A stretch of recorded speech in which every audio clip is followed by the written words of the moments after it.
Welcome to free conference calling. The conference has now started. If you are the public, please enter your four-digit code to open. We will not connect you to your call. You are the first attendee of this conference. Your host is Julia. Conference recording started.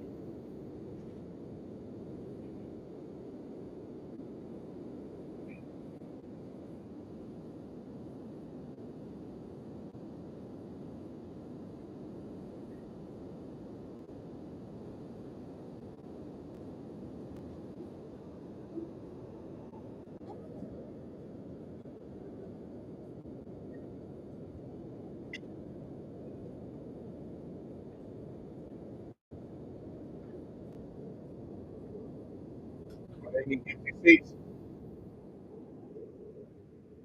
Any empty seats? Please respond. Okay.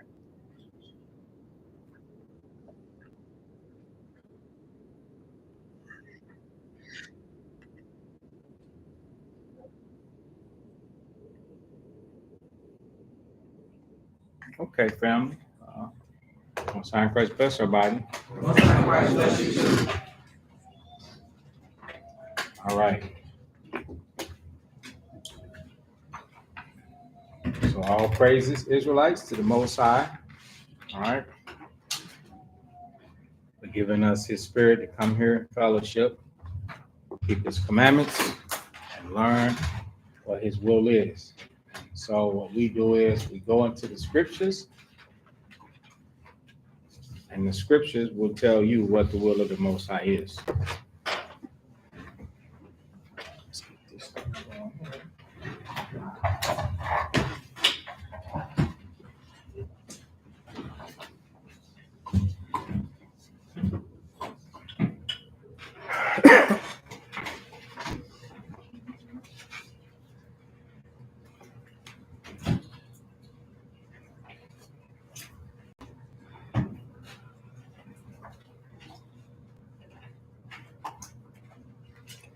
The scriptures are of no private interpretation.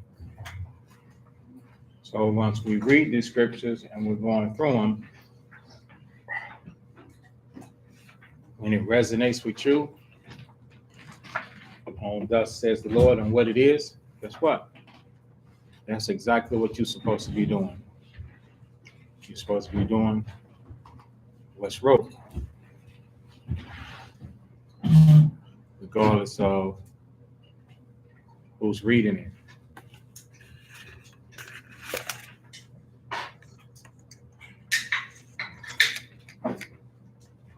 Can the enemy tell you what's written and then you still comply? Do you have to comply? Can the enemy tell you what's wrote and you still have to comply?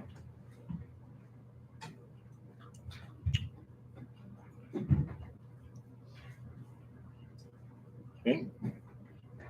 Think and then give answer. Can the enemy tell you what's written and then you still have to be in compliance. Yeah. Sure. I'm jumping out there. Positive. Why? Because what's written is the word of the Lord. Because what's wrote is upright. The enemy might not be upright, but what's written is upright. Yeah, I tried to trick you guys. And the enemy, you and your eyesight, remember this coming in from our last class. And your eyesight might not be this person sitting on board. This person might truly not be an enemy. Your mind has made him the enemy from how you think about that person. And from our last class, how should we be thinking about that person? The young blood that's sitting at the table. VJ, our last class, how should we be thinking about the enemy? As a friend? Okay. Who else? Who was the next youngest? Mike, were you at the last class? He was playing video at home. From home. Play video too? Video ain't gonna teach you. We're gonna teach you here. So, what was the question?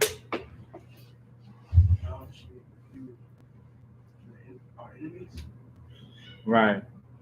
How should we view them? See, our mind has made us think. My mind has made me think that this guy next to me is the enemy. But in all actuality, he's not the enemy, man. That's my mind tripping, man. I'm tripping. I'm going off. But this guy, it can be resolved with a conversation. And after it's resolved with the conversation, I know that I tripped. He was never the enemy from the beginning. So without me giving you 85% of the answer, how should you be looking at him? Okay, who is the next one up? He won't get it. Corey? We had to do well by. Somebody you got to do well by? Okay, that's acceptable. The question is, I didn't say how do you do towards him. How are you supposed to look at him? As a child of God. As a child of God, okay. Now, even though that's true, now that's a guess right there. We don't want to guess. It's like changing lanes and really not looking in the mirror. Well, you know what, that happens. You get sideswiped. How do you suppose to, according to scriptures, which we went over, see, these things is not to put us out there, and that's okay. It's to challenge us and make us think and make us remember that these things are required, that you got to remember this stuff. So who's the next young is on up? Jabriel? Jeremiah? Okay, I can't. Jeremiah is always in the cut. I can't really see him. Okay, Jeremiah. I was gonna say the same thing as Carl. Okay. Jabriel? You wasn't here yesterday? Neither was I.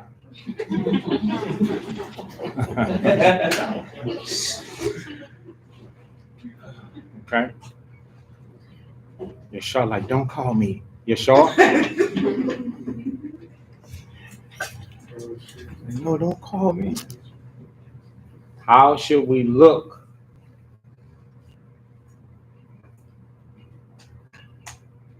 at this person?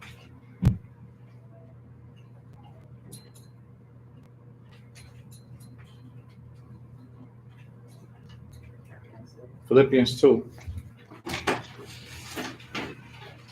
So when we get it, did anybody other than Abunium have it? Because Abunium gonna say he had it. What's up, brother? As he was gonna say as equals.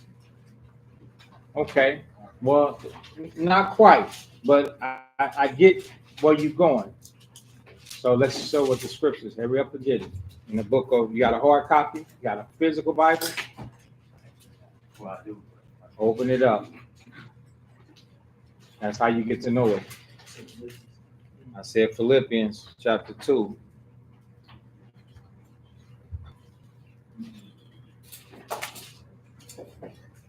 And we'll read it all together, verse 3. The second part where it says, but, we'll read this together. You look like you're sitting on the edge of your seat. Philippians 2 in verse 3, the second precept on 3, 1, 2, and 3. But in lowliness of mind, let each esteem other better than ourselves. So, how do you look at that person now? Better than yourself. And to look at somebody better than yourself, because you was just looking at them as the enemy. Now you figure that you was tripping. What about this person are you going to be looking at? We learned this in the last class, Anava. Okay, I'm fair. You at work. Would you had headphones on? Yeah. Okay. I would say the actions. The actions, okay. Behavior. Nam? Gives? What you mean gives? Like he got you some, what he give you? Like he might be patient, he might be studious. Right. So, in order to esteem somebody better than yourself, you have to look at the positive things, qualities that they possess, things that you fall short on. You'd have been ready to fight. Not this guy. This guy ain't fighting. It's not that, he might not know how to fight, but his spirit is not violent. His temper is not easily distressed and kindled. He's not grumpy. He's not, that's not him. This guy is cool. And people like that, how do we feel about people like that? Honest. What'd you say? Oh no, you got a complete opposite. I love people like that. Yeah, I got the utmost respect. Somebody like that. They're not violent. They're not mean-spirited. They're not easily rattled or ruffled. That's the type of person I want to be around. I can feed and learn from that person. That person gives me comfort and rest. That type of person feeds my spirit. Because if I'm moved, I don't need somebody provoking me to rap it. Yeah, man, and feed him discord. Satan is right into him. Yeah, man, you did this and that. Woo, woo, woo. Man, if it was me, then now it's the old person. Not me. You guys, I came from a generation of vipers, venomous snakes, murderers and killers. So why would I need to be provoked to the old man? No, sir. If any of that is in you, that is no good for me. I don't even rock with you. That ain't cool to me. You're the worst person. I need the lane, what the world calls the lane. I need the easy fellow. Because I ain't going to take advantage of his easiness. I'm going to respect his life. And we're going to have a real good friendship. You see, we got the complete opposite. No. Okay?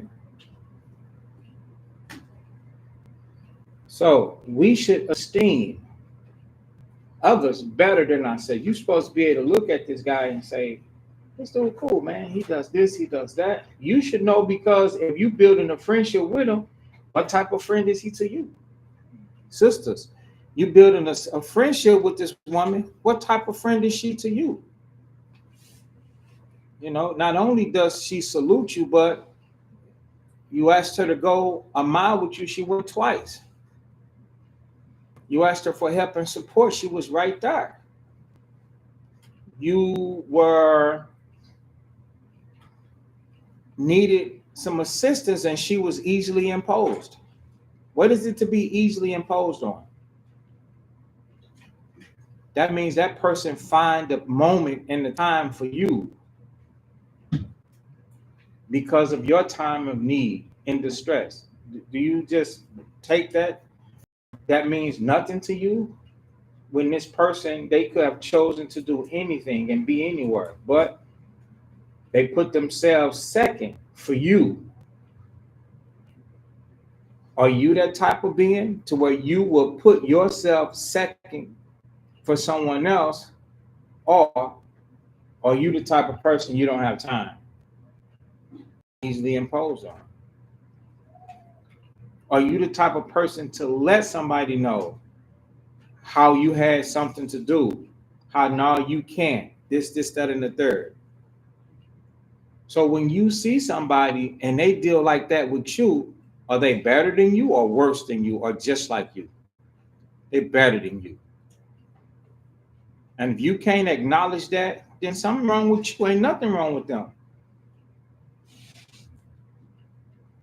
They have the spirit of brotherly love, and that's the reason why they will be making the sacrifice. It might not even feel like a sacrifice. It might be second nature to a person like that. Some of us got gifts and talents from the Most High that just they naturally is like that. They didn't have to work hard to be a good person. Sometimes some of us have to work hard to be a good person because we let spirits in. And now we're working to get them spirits off of us. Get that mindset off of us. Get that mindset out of us. And we try to find a way to do something good. Not trusting in somebody else. Not being able to see something positive in someone else. That doesn't make them wrong because you can't see it. You've got to learn to see it. Let each esteem other better than themselves. You got to learn to do that, man. Because if you don't, everybody is going to be the enemy. And how dwells the love of the Most High in you? You ain't even seen God. I love you. I love God. I love this. Most of it lies because when it's time for us to apply God's word, we don't. We apply our lust, our mind, our emotions, our feels. Most of you ain't even acquainted with grief. Sorrows, you do not know anything about sorrows. Suffering, you refuse to suffer. Most people are like that. Now, when grief is your acquaintance and sorrows is your friend, then come back and holler and say you love God. When you can walk in the commandments of the Lord despite the things that you have to, the cross you got to bear. That's loving God because God is about his laws, statutes, commandments, and precepts. And we have got to learn to adhere and stick to them regardless of the circumstance that we are faced with. We are under a covenant. And every man, woman, and child has got to realize that. And one of those is loving thy neighbor as thyself. And so when we have to stand corrected, and even when we have to bring it back and really realize that, you know what? That's not the enemy. That's not my enemy. Now we got to see something. Well, what does this person do? What's inside of this person? You got to be able to see something that's inside of this person to help counterbalance and continue to correct your thoughts and your feelings, which will then correct your ways towards that brother. These are the things that came from the last class. Learn to bring these things on with you guys. Don't hear you forgot. Because if you forgot, you go forget how to love your brother, man. I ain't forgetting nothing. Don't forget. Go to the book of, I think it's James 2.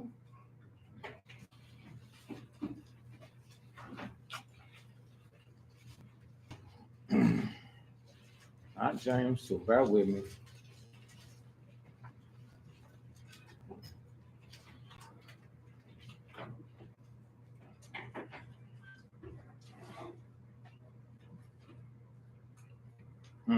About letting the word slip. Hebrews 2. Hebrews 2, not James 2. Hebrews 2.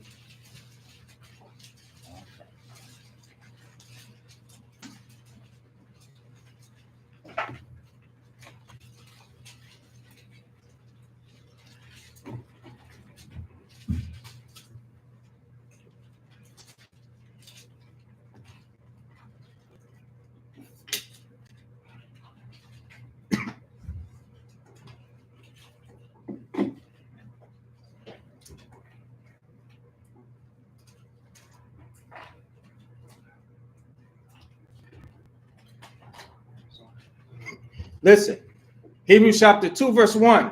Wherefore, or therefore, we ought to give the more earnest heed to the things which we have heard. Where you hearing them at?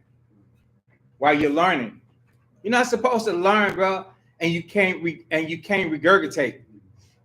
That should be the least thing. The other thing is, listen up, Mike, because I'm gonna ask you a question. The other thing is being able to identify the things that you are learning, identify when it's time for you to apply it. That's why you got to give a good heed. Good heed means you got to listen. Then it says, to the things which we have heard, at least at any time, we should let them slip away in your mind. That's not good to let it slip away. Because if you are learning how to learn your brother, and you're learning how to self-correct yourself, and then you learn how to look at your brother, and you let all that slip, the beginning of that was he was an enemy. She was an enemy. And now you result to calling that person names, calling that person names. Okay? Now, for if the word spoken by angels was steadfast, and every transgression and disobedience received a just recompense or reward, how should we escape? You can't if we neglect so great salvation. What is the salvation that's being neglected? The preaching and teaching of the scriptures that's supposed to lead you away from that learned behavior of thinking and feeling malicious towards one another,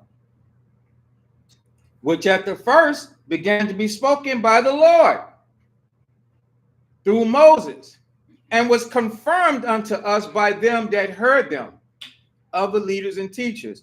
God also burned them witness, both with signs and wonders, when they came out of Egypt, and diverse miracles and gifts of the Holy Ghost according to his own will. Then it moved forward to the time of Christ and after Christ. For unto the angels have he not put in subjection the world to come whereof we speak. But one in a certain place testifies, saying, what is man, that thou art mindful of him, or the Son of Man, that thou visited him?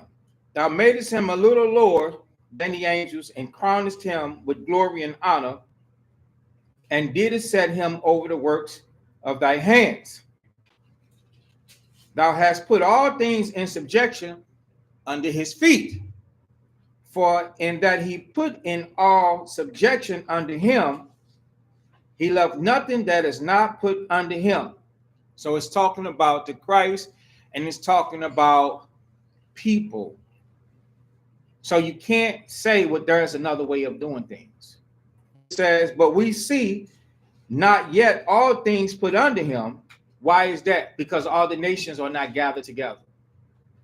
Okay, it tells you in Psalms 102, when the people are gathered together to serve the Lord, this whole earth is going to be in rhythm, serving the Most High now through the Christ. And the government, the governing body over the planet earth is going to be the Israelites. but then Christ being on top. All right. That's what I said. But we see not yet all things put under him. All right.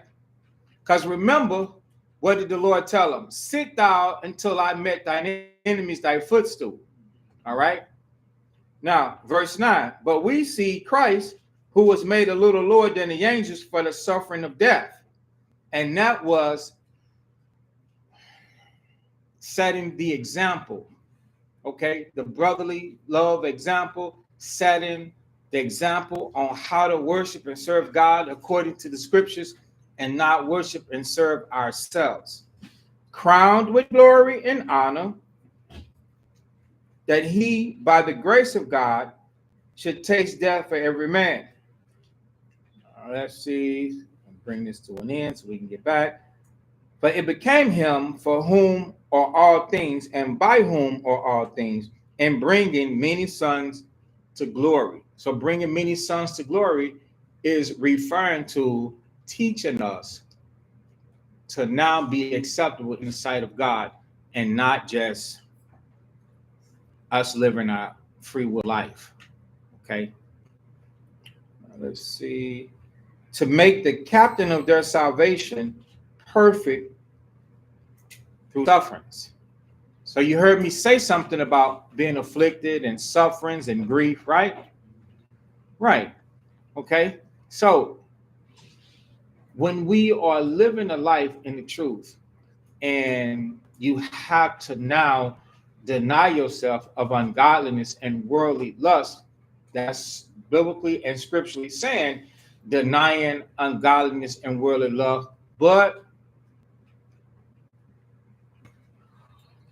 some carnal ways is partying, smoking drugs, hanging out, befriending whomever we want to, things like that.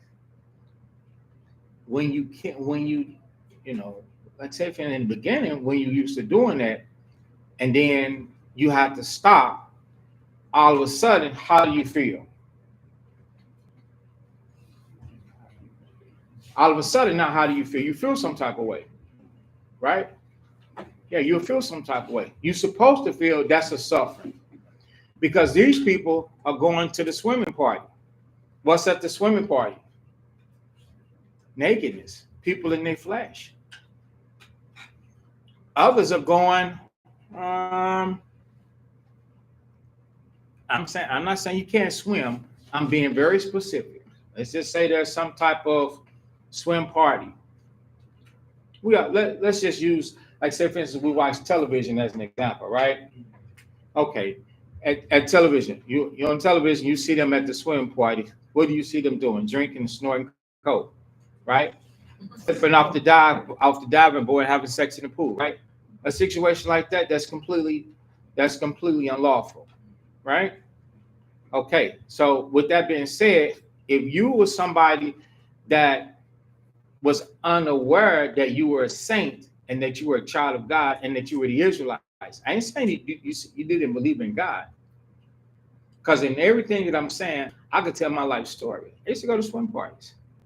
And everything that I'm saying, they probably went down. I don't know about sex in the pool and snorting coke and stuff like that. It was just, people at the pool, right? So, but it was a point in time when I didn't know I was part of this holy nation. I knew of no sort. And I went out like everybody else went out. But once I learned that, and now the dynamics of following God, what it's supposed to be. Like go to 1 Peter 4, what it's supposed to be, that's when the sufferings began. All right? I really didn't have an issue or problem with not doing it. Like some people, you might have an issue or problem with doing it. You know what my problem was? My problem was boredom. Now that I'm not doing that, now I'm bored because I'm not doing nothing. But who remembers? I said from time to time, what did I say I was doing? Bo, you remember? You sure? He said, "Oh, that ain't the answer." Obadiah? Reading the scriptures? Okay. Anybody else? Okay, bud. You're close to lock it and then watch it. That's right. I'll go in the house, shut the door, lock it. Yeah, then my movie game got up. I was getting all type of movies. Those things at the time, things were on DVD. You know, you have to get the right movies on the disc. I don't know how many. Did anybody grow up watching those movies on disc, DVDs? You had to buy them. Things were expensive, like $20 a pop, wasn't they? Yeah, they like Blockbuster. I wasn't paying no $20. Blockbuster. Yeah. Right now, I still got all those movies, man.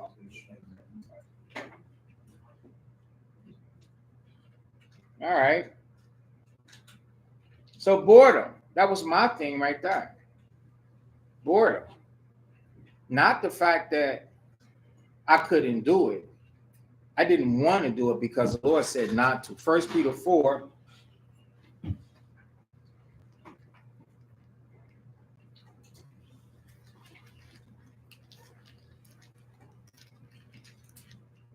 And we'll start at verse.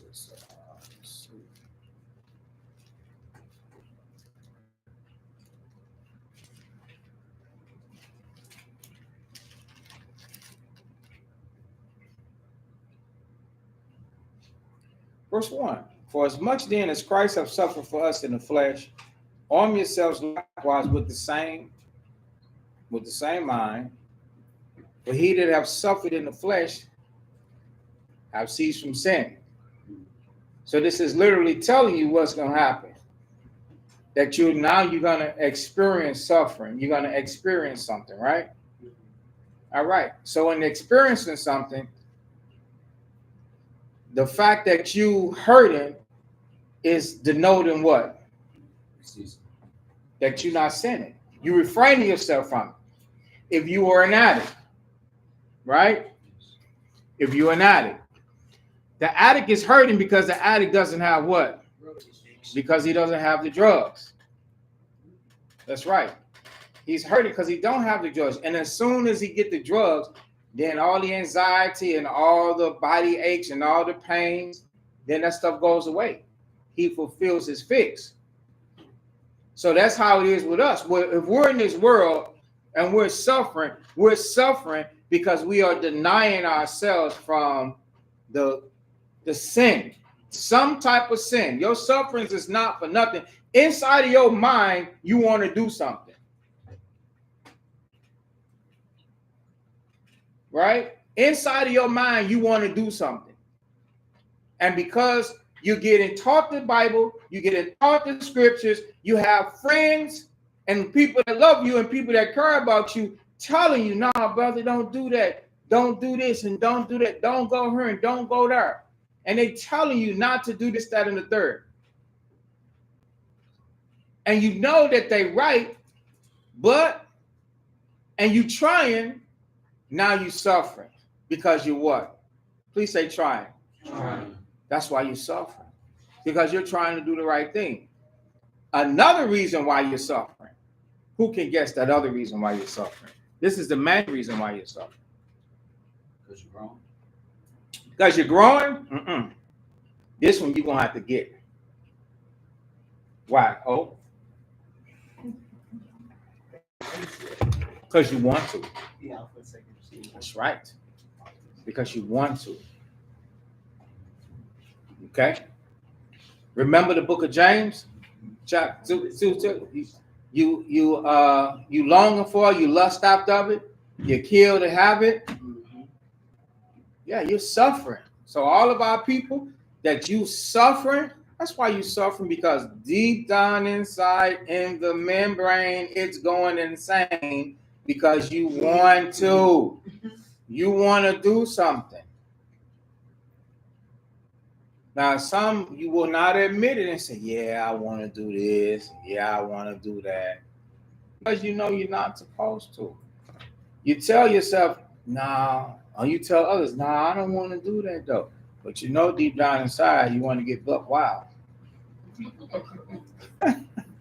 You want to get buck wild and you're going crazy. Stop wanting to get buck wild. And your suffering, just give up. Just give up. Give up and live righteous after the Most High in grace. And if you do that, you'll be good. You have then that. So then, if you say now, let's entertain this. Say, for instance, you give it all up, right? If you give it all up, what's the next move? Yeah, what's the next move? Because some people might be like, well, what do I do then? People on here saying y'all don't look happy. They must don't understand. They the ones that ain't happy. Especially after they get used. If you out there, I ain't gonna even entertain it. Yeah, I'm being nice. But some of these comments, whoo, like I don't even look happy. I don't even know you guys are the best in the world. Choice.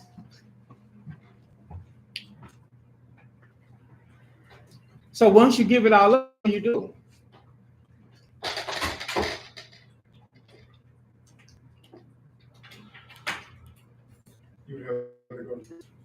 You have to go. Okay. You'd have to go to the scriptures. So listen.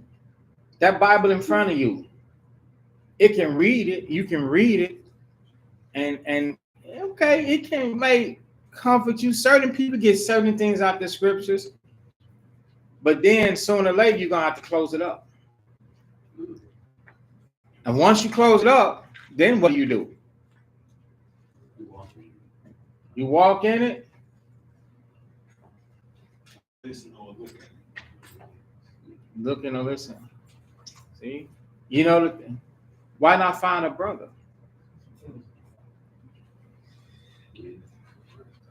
So now let's go to 1 John. We got to finish it. 1 John, chapter 1.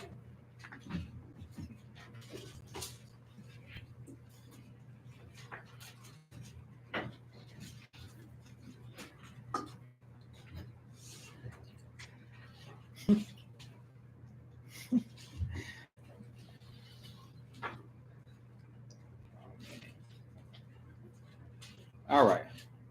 So 1 John chapter 1 and verse 6. It says, if we say that we have fellowship with him and walk in darkness, we're lying and do not the truth. And we're not doing the truth. So walking in darkness is not doing the right thing. It's not doing truth. All right. This is Old and New Testament, Russ. But if we walk in the light, so now walking in the light is giving everything up, right? Walking away from wickedness. But then it says, as he is in the light, meaning as he did it, what's the next step? We have fellowship. Oh. So during the course of your transitioning, we're sad. We're suffering. You go to the fellowship. We have fellowship in the blood of Christ, his son, cleanseth us. What sin is he going to cleanse us from? Remember the scope of what we're talking about, and don't tell me it's something off the wall. What sin is he going to cleanse you from? Okay, Bun. What sin is he going to cleanse you from? The former sins you was in, drugs. The former sins you was in, drugs. This one I want very specific, so I'm gonna say everything wrong except the right one. Okay, Bo. Not just thinking somebody higher than yourself. You went to way back. We passed that. What sin did you show up with?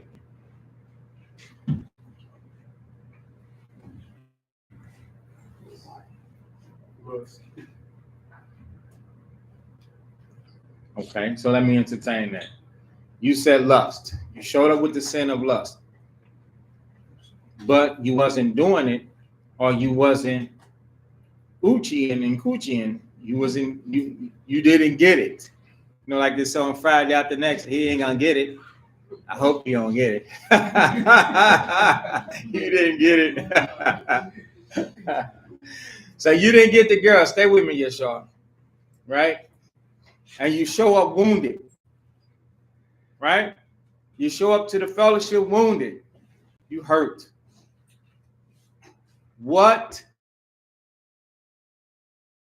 going to help you with? Huh? He can't do nothing about the lust. He ain't the girl. So what is your problem when your brothers see you out? You got to be, it's the answer is realistically. All you got to do is tell me what condition did you show up to the brother if you was honest with him?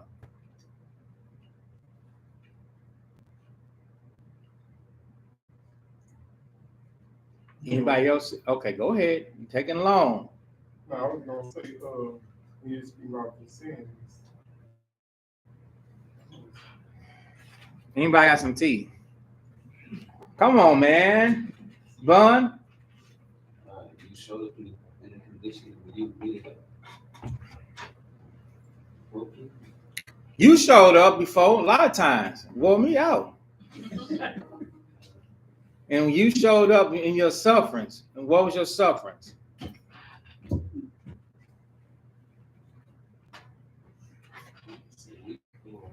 Okay, I got to tell you guys. I don't know why it's not real. Why it's not. So you show up wounded and you show up in your sufferings, right? So when you're hurting, the sin is the fact that you are mentally suffering and hurting and you're going through something. Can't do nothing, can't replace no woman, but what a friend can do is help you to change your mind from the sufferings that you're going through, talk you down, talk you out of it, show you what you should be doing, showing you how to endure the stuff that you're going through. All right. So I know that we might feel that, I'll show you according to scriptures, that our sufferings is not a sin. Let me see. Go to Romans 14 and verse 23.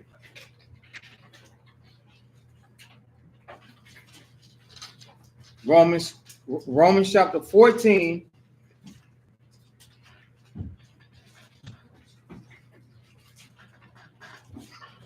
and 23. And we're going to read the last precept.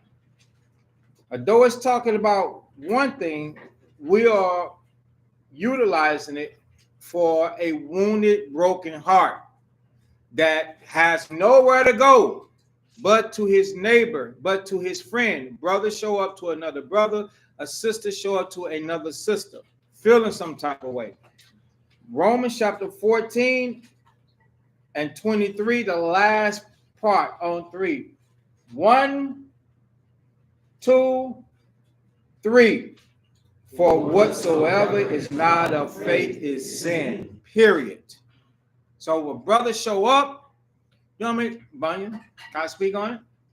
How many times you like, well, I'm not just gonna get married. How many times did you say that? I'm just gonna be a eunuch. How many times did you say that? In your sufferings, you going to hell off. Like, this ain't right. You got to wait on the Most High, brother. I'm not the. It'll come. It'll happen. You got to get yourself together. The woman got to be ready. Things, this, that, and the third. So without, so you know, the person is going off, brother. They'll be saying all type of stuff. I just don't want a woman then. The woman be like, that's okay. If you can't have the man, you can't have the man. Now I don't want the man. I don't want a man at all. You're saying things that it's just not right for you. It's not righteous. And then you know, in low key, you might even be charging the Lord. He knows I need somebody.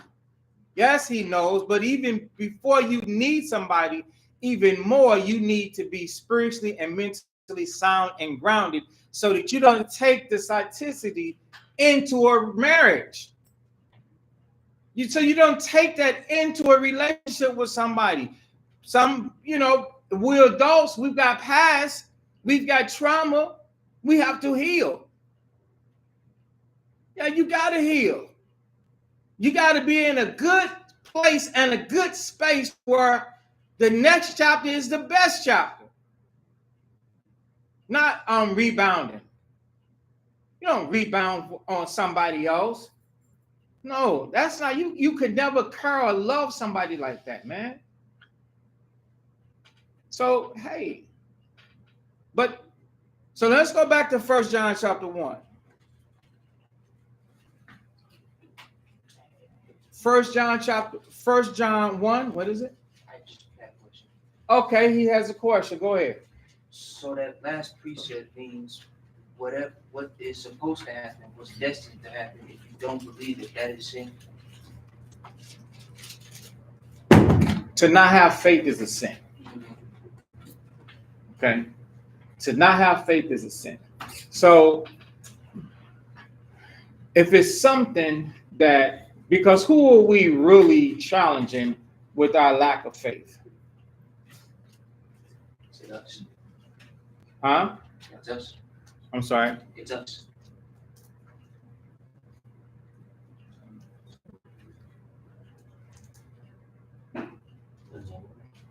We're supposed to have faith in the Most High, right? Okay. So do you want it? So we're not to have faith in things that we are not. Somebody say, keep going. I appreciate that. We're not supposed to have faith in things that we're not supposed to do. Do you understand? So you do not ask God for something that God has already said no to, brother. Right? Mm-hmm. So if it's lawful, right, and we're doing the right thing, right, there's nothing wrong with praying and asking the Lord to help you with this thing. So if you're praying and asking for help, shouldn't you believe in the thing that you prayed? Shouldn't you believe that he'll help you? Yes. Okay, so if you asking him and you're not believing in him, he's having an issue because you feeling that he's not going to show up and he's going to deliver with you. Let's see. Go to, I think it's Colossians.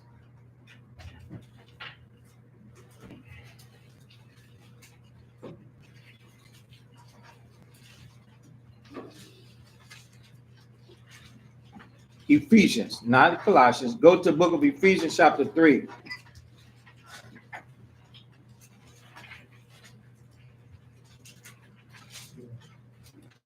Ephesians chapter 3 and verse 20, and we'll all read this together.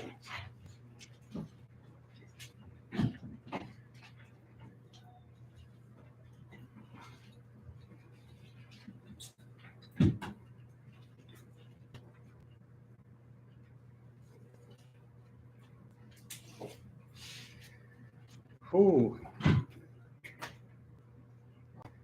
These people are tough on her. Somebody said they'd rather do math homework.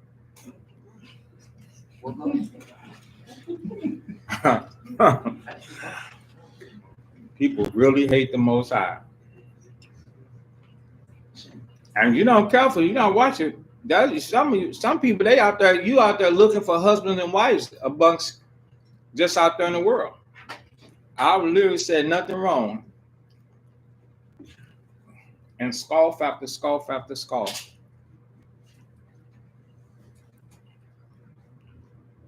You never know. You end up if you out there and you looking in the streets, you'll be the person that dropped the hammer on you. Bam! I don't believe in God.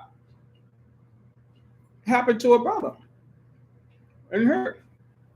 This woman do not believe in God. She told me, Sham, you believe in all that. You believe in that. I said, you're right. You're right. I believe. You guys do you not know who I am? That I really believe in every precept, every letter of the scriptures. I'm a believer. I'm sold up. I'm gone. That's right. I believe. I'm a believer. I won't believe in nothing else. I don't even care about anything else. I don't care about anything else. I don't care to believe in anything else. I don't care to do anything else. I live, breathe, and sleep to come here. I could care. I could care less. Well, let me tell you why. Because anytime, did you just not hear the message about loving somebody, about loving a brother, and after you correct yourself mentally to look at this person and see a good attribute or a good quality into him, please tell me how is that wrong? Hey man, I was born and raised in one of the most heinous and crazy places of all the slave states and survived. I've seen horror. I've seen the boogeymen. I've seen the treachery. And that is the complete opposite of this. So if that's right and this is wrong, how is that? How is murder and drug selling? Look at what it did. I know a city that you don't even know. Compared to how the city was that we thought was bad, it was obviously a ghetto paradise. Now it's a trash can. You've never saw it because you come a generation later. You didn't see what the United States government deployed drugs into every black city. Drugs, cars, car paint, chrome wheels, and stereos. And had all your uncles and all your fathers and all the black men thinking that was the life, that was the way. When the true life, in a way, is what I just preached unto you. That your brother is really not your enemy, and that you're thinking of him wrong, and that you need to find an attribute and be able to esteem him better than yourself so that you can stop thinking that he's your enemy, because we're killing one another at that rate. You see? But this is wrong. I doubt it. You're just in the wrong place. So go out on the street and get killed and be satisfied. That's what'll make you happy. Because this ain't where we're trying to kill each other. But I wouldn't even suggest that you go do that. I suggest that you really humble yourself and see something in me that you don't have in you. The fact that I'm going to take the time out and talk to the youth about looking at each other the correct type of way. You ain't even seen that. Or to when you feeling some type of way, brokenhearted, to go to your people, go to somebody so that they can tell you and be optimistic, like, hey, go ahead and endure. Change gonna come for you, young man. Change gonna come for you, woman. Our people, this platform is distracting. This is ridiculous. Listen, man. Ephesians chapter 3, and we're going to read verse 20 together. Or verse 20 on 3. 1, 2, and 3. Now unto him that is able to do exceeding abundantly above all that we ask or think, according to the power that worketh in us. Stop. So unto him, who is that God? He's able to do exceeding abundantly above that we ask. So when a brother show up and he's discouraged and he's suffering, I know from experience, guys, we're supposed to be able to speak from experience. That's why you got to apply the scriptures until your level of application is successful. So when someone is able to come up to you and they in their suffering, you're like, nah, man, you ain't supposed to feel like this. You're not supposed to think like this. Why? Because God is able to do abundantly above what you ask or think, man. He got you.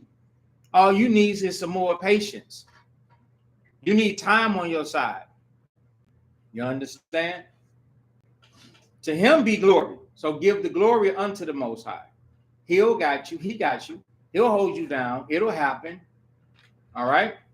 So you encourage, not discourage, because they are already discouraged. So once you shut the book, now you still got to deal with reality. So that's why the answer was you go to the fellowship, you go to a friend. The scriptures say, be continually with a godly man whom you know to keep the commandments, who will do what? Sorrow with you. He gonna sorrow with you. He gonna feel your grief. He gonna feel your pain. He gonna feel what you going through. He is going to understand what you going through. He himself might have went through that before. All right. So let's lose that. We'll lose the Ephesians. Go back to 1 John 1.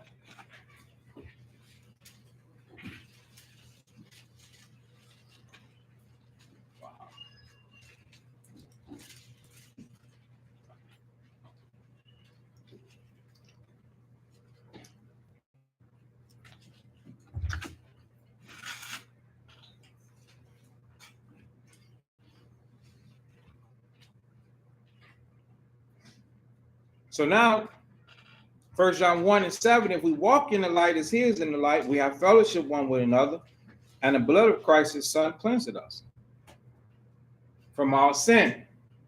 It's going to help us through our sufferings. The fellowship is meant to help us through our sufferings. All right? Any questions on that while we go back to Peter? 1 Peter chapter 4.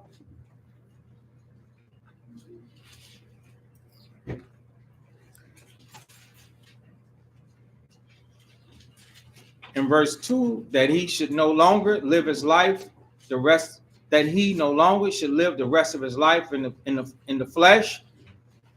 So if you are no longer living the rest of your life in the flesh, to the lust of men, but to the will of God, how is that going to make a person feel? How that may make some people feel. Sad. Okay. Verse 3, for the time past of our life may suffice, meaning it have allowed us to wrath the will of the Gentiles. So many people don't understand that all the things that set up in the black and brown community, these things are set up by these Gentile nations to keep you in sin.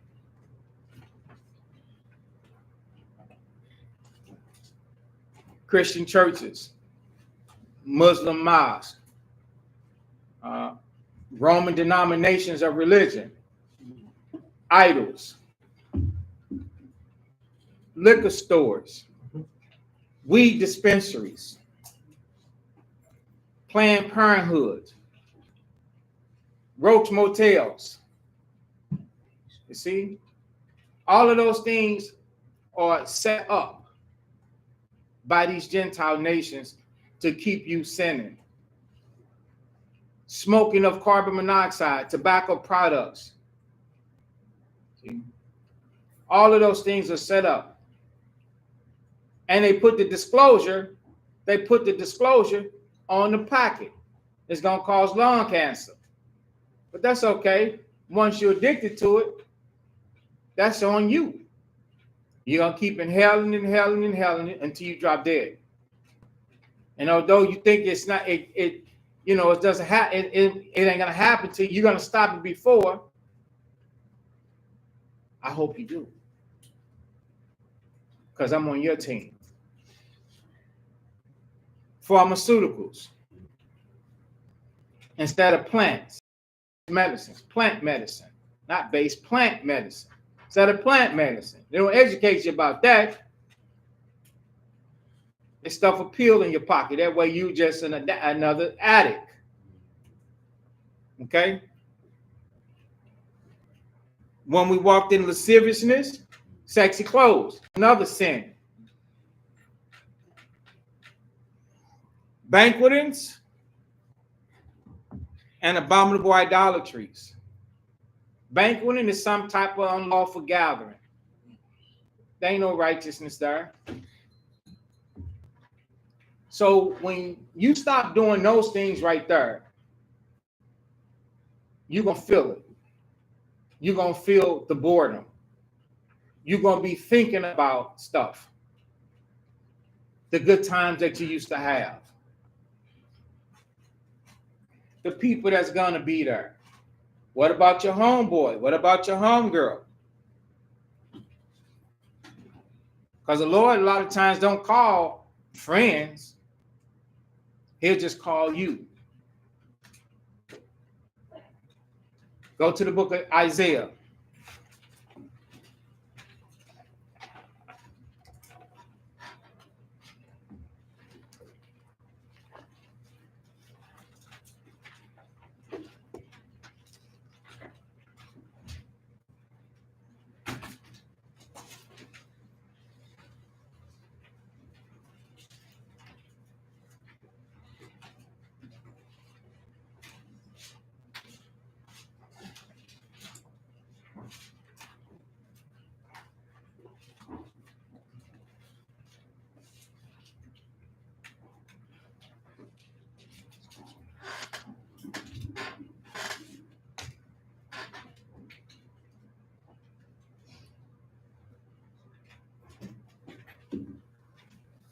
The book of Isaiah should be chapter 30.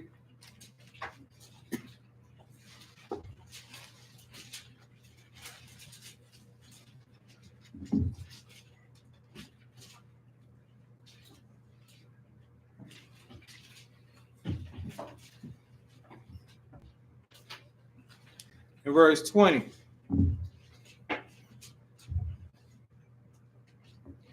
It says, for though the Lord give you the bread of adversity and the water of affliction, that's the rough life right there. Yet shall not thy teachers be removed into a corner anymore. In other words, separated from you. But thine eyes shall see thy teachers. So now you seeing people teach you the correct type of way. And thine ears shall hear a word behind thee saying, this is the way, walk in it. You'll be walking down the street. You'll just be anywhere. And now all of a sudden, you'll be, wait a second. It's like, ding, the bell will go off and you will hear something. You're like, that's talking to me. So, well, what if you with somebody? The effect that they have, that you have, it might not affect them. The Lord might not be calling them as of yet. I'm just going to respectfully say as of yet. But right now, he hear you. It happens all the time. You out there speaking and teaching in the streets, and then now all of a sudden, a group come up and one person is trying to listen to you, but the other people are going by. That's the Lord calling that one person amongst a group of people. It may have happened to some of you like that. You don't expect you, your buddy, his friend, and all of them, because no, this is a lineage thing. The Lord is calling back his lineage, a line, a bloodline. God already knows who he's going to give life eternal to.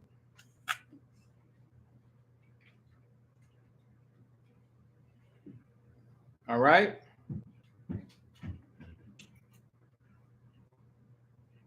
Go to the book of Romans. Romans chapter 8.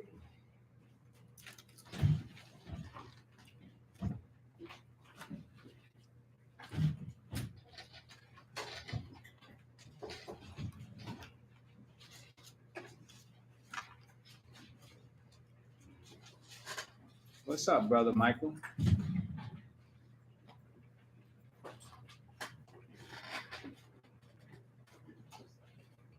That's right, brother.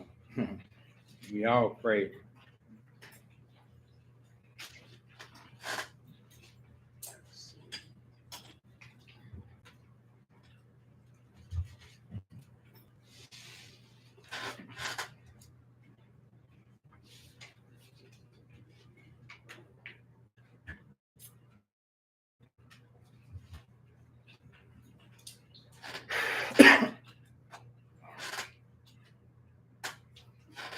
Those of you that's on there, hey, shalom. right, so listen up. Stop all that nonsense and hear the scriptures. All right. So Romans chapter 8 and verse 29, it says, "For whom he did foreknow, what did he do? He also did predestinate." So that means, hey, the Lord sent you here, man. You the person that grew up to be 20-something years old walking down the street. What's up, Shalom? You the one that decided to grow up and be 20-something years old walking down the street going to get something to eat with 2 or 3 other people. And now all of a sudden the Lord is ready to call you. And now you stop to hear the scriptures and they want to keep going. They're like, come on, man, come on, we got to go. You're like, no, wait a minute though. Did you hear what he said? You're trying to tell them, did you hear what he said? Wait a minute. And they not really on that. They might be high. You might be high, but you ain't too high because the Lord just blew that high. You know what I'm saying? He just blew that with the scriptures. You're like, wait a second. That's the Most High. Those my people. For whom he did foreknow, he also did predestinate to be conformed to the image of his son. All right? That he might be the firstborn among many brethren. Who is that talking about? Is that talking about Christ, or is that talking about the person that heard the scriptures? It's talking about the person that heard the scriptures. You coming to be the firstborn amongst many all these other people. All right? Now, moreover, whom he did predestinate, them he also did what? He called. So that goes with Isaiah chapter 30, where you brothers and sisters out there, y'all hear the voice. All right? You hear the voice. And you like, that's the scriptures. All right. So what was the 30, right? So them he called, and whom he called, them he what? He also justified. So now that justification ain't just the Lord is going to give you, there's a reason, an excuse for you. No. You got to stop sinning. You got to learn. You can always justify somebody that did what? That changed. That changed. You can always, if they change, that's good, right? Yeah, you can speak on the behalf of a person that changed. Go to Ecclesiasticus 10, I think it is, right?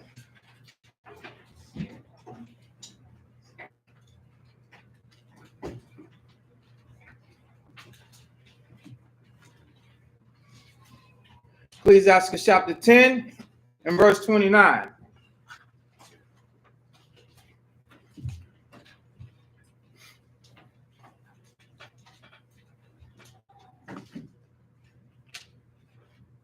So this shows you that you got to change. Let's read this together on 3. Sirach 10 to 29. 1, 2, 3. Who will justify him that sinned against his own soul? Stop. So if the Lord, the Most High, going to justify you, that means you stop doing what? Sinning. You stop sinning. If you still sinning against your soul, the Most High ain't going to justify you. That's nothing to say concerning you. But a fearful look in the judgment, man. So the Most High is justifying us because we stop sinning. We start reveling, we start smoking, we stop whoremongering for men, stop prostituting for women. You stop doing unlawful things. Stop defiling your temple. You stop. You stop doing those things. If you still doing those things, the Lord ain't going to justify you. Okay? There's no justification for him that sinned against his soul. So read the next part on 3. 1, 2, and 3. And who will honor him that is honored his own life? The Most High is not going to honor you. If you don't care about yourself, the Most High is not going to honor you.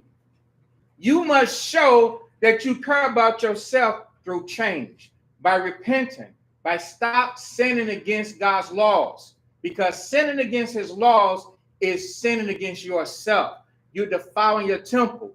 You're diminishing your strength, your mental and emotional well-being. You're plaguing your life and your mental with allowing evil spirits to come in. All right? So stop doing those things. You got to read the scriptures to understand what you should be doing and what you shouldn't be doing. The fellowship of the Spirit is to teach you.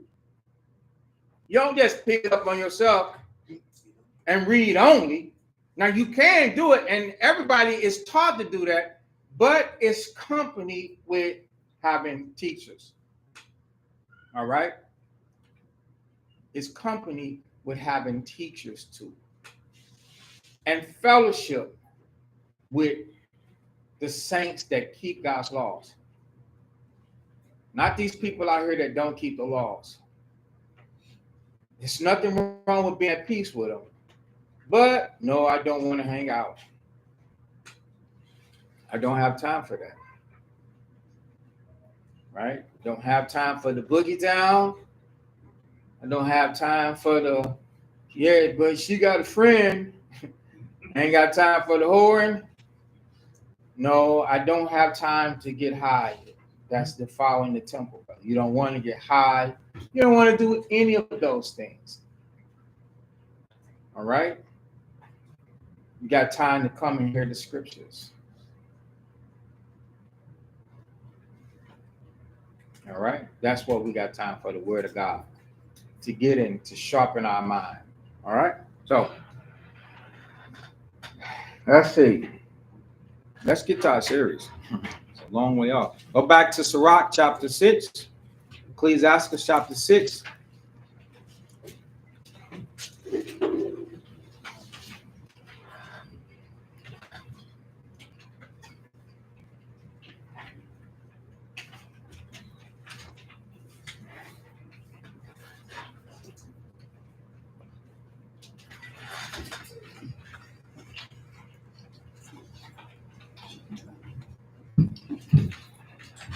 And verse 2.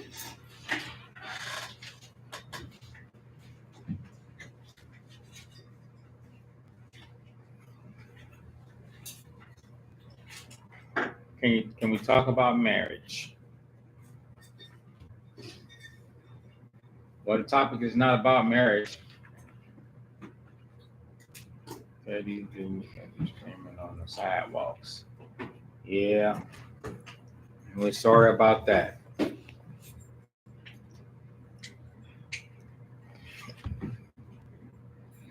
Sirach chapter 2, Sirach chapter 6 and 2. It says, extol not thyself in the counsel of thine own heart. Look up the definition of extol, so you guys can understand.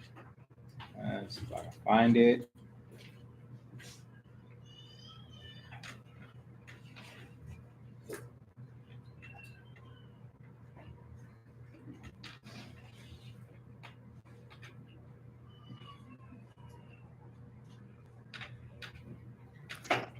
Internet is moving slow. I have to tell you, just tell you if it doesn't show up.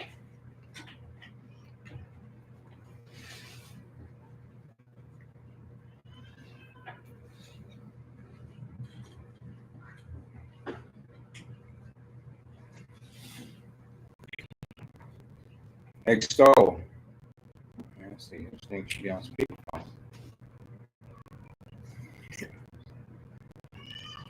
It says, praise enthusiastically.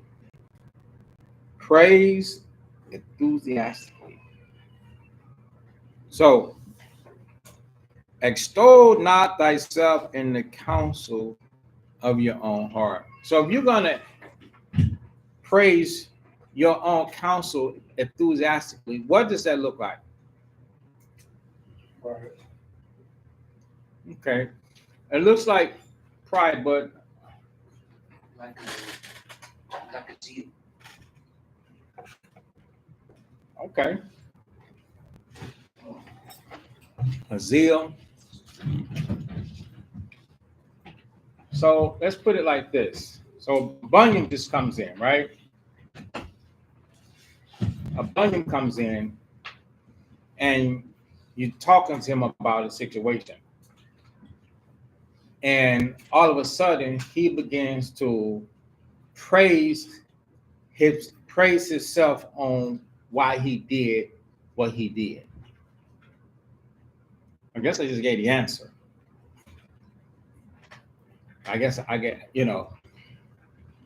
So oftentimes, listen up, oftentimes when we're doing something and somebody is talking to you, you have this counsel mentally already, right?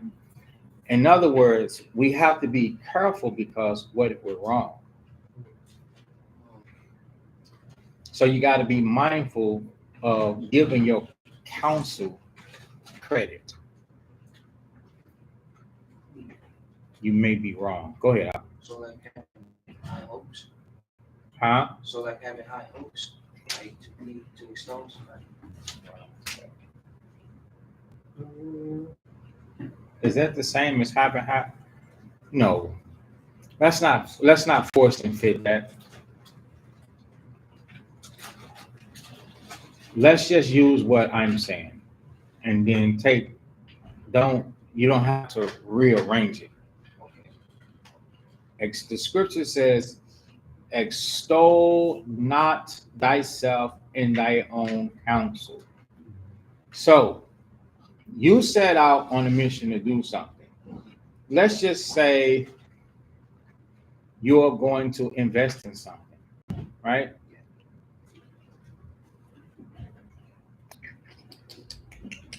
Or maybe you're going to take a job or something, right? Now, this job that you're going to take is about to change your life.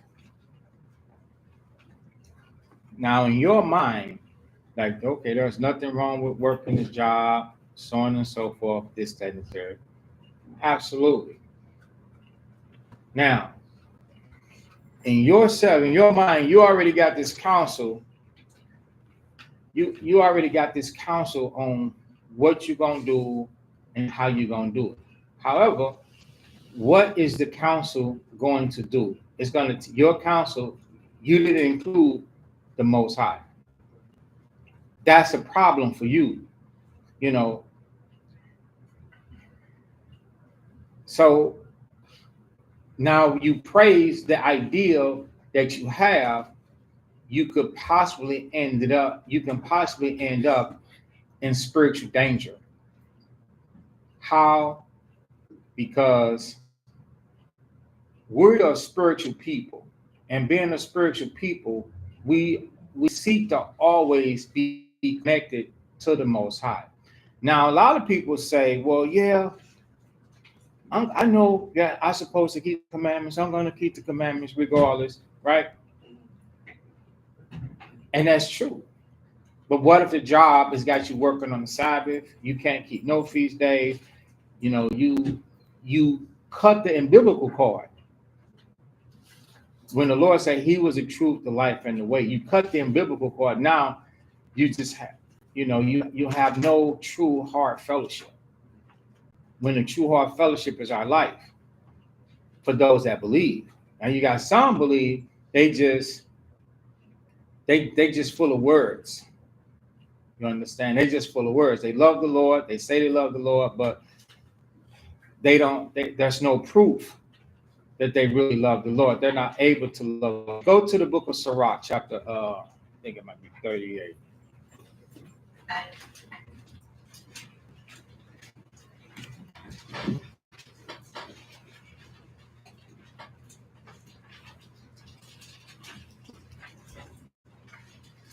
Sirach 38.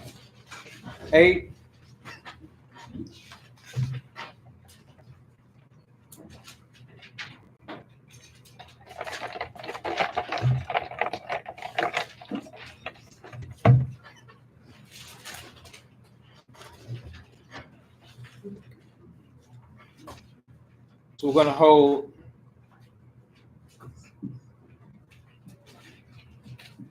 Sirach 38 and then Luke 12. We'll put those two together because the example is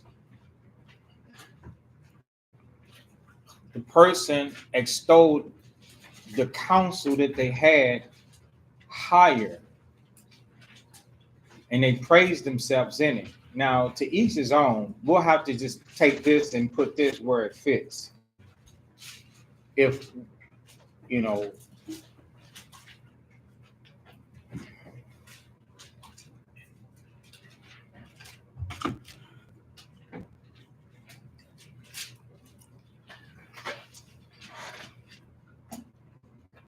so Sirach 38:25 or 24, it says, the wisdom of a learned man coming by opportunity of leisure. Here, the word leisure represents his free time.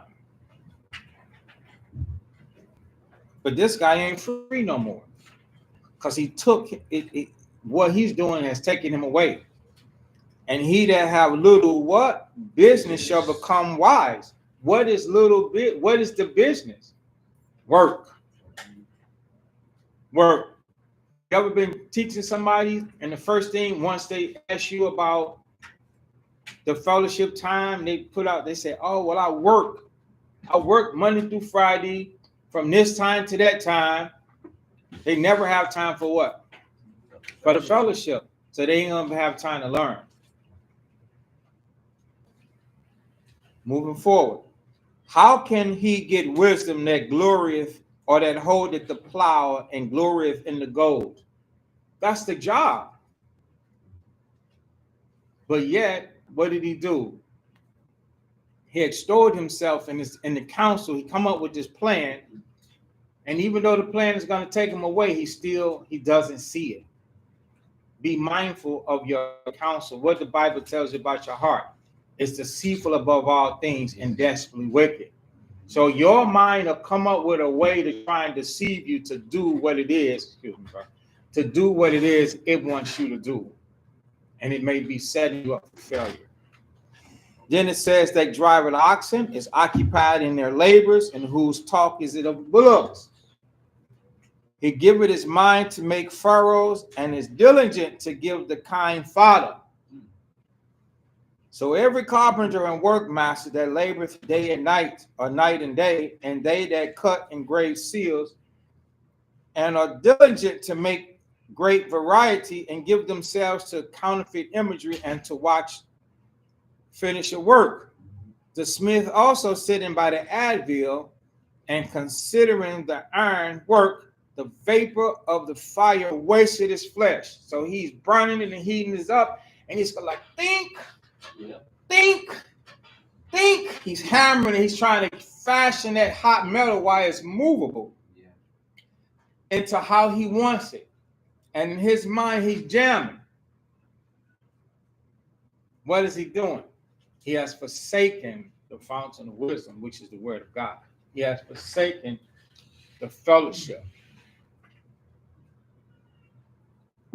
Now, the vapor of the fire wasted his flesh. In his mind, it's called working what? I'm working hard. I'm working hard. And his family so proud of him. He bringing home the bucks. Your family might be proud of you. That girl like that money. Making that money. With that money, baby. You working hard. You like a hard working man. If I ask you sisters, if you like a hard working man, it's better than a no good, low down man. He's a hard working man. But you know what? He'd be in trouble if he ain't right with the Most High. See, you like it because the bills paid. You ain't got a worry in the world. The belly full is just as full. Got the food in the refrigerator. See, brothers, you got to be able to know the difference. Your woman she gonna be happy as long as you paying the bills and food on the table. She happy. And ain't nothing more. Mother's gonna make her happier. But I'm gonna tell you something. God requires more of you than that. See, you made little mama happy, but he ain't getting nothing out of you. You useless. You ain't even good for the master use. What are you doing? Nothing. The Lord's wanting prophets, man, servants. He wants you to preach a path and teach an experience. He wants you to be a guiding light, a beacon of hope, a rock of salvation. And yet, you're sitting there counting stupid hours. Come on, man. Guys, what's up, man? You don't see it? If you want to work hard, if you want to work that hard, you're supposed to be in the book harder. You're supposed to be serving the Most High even harder.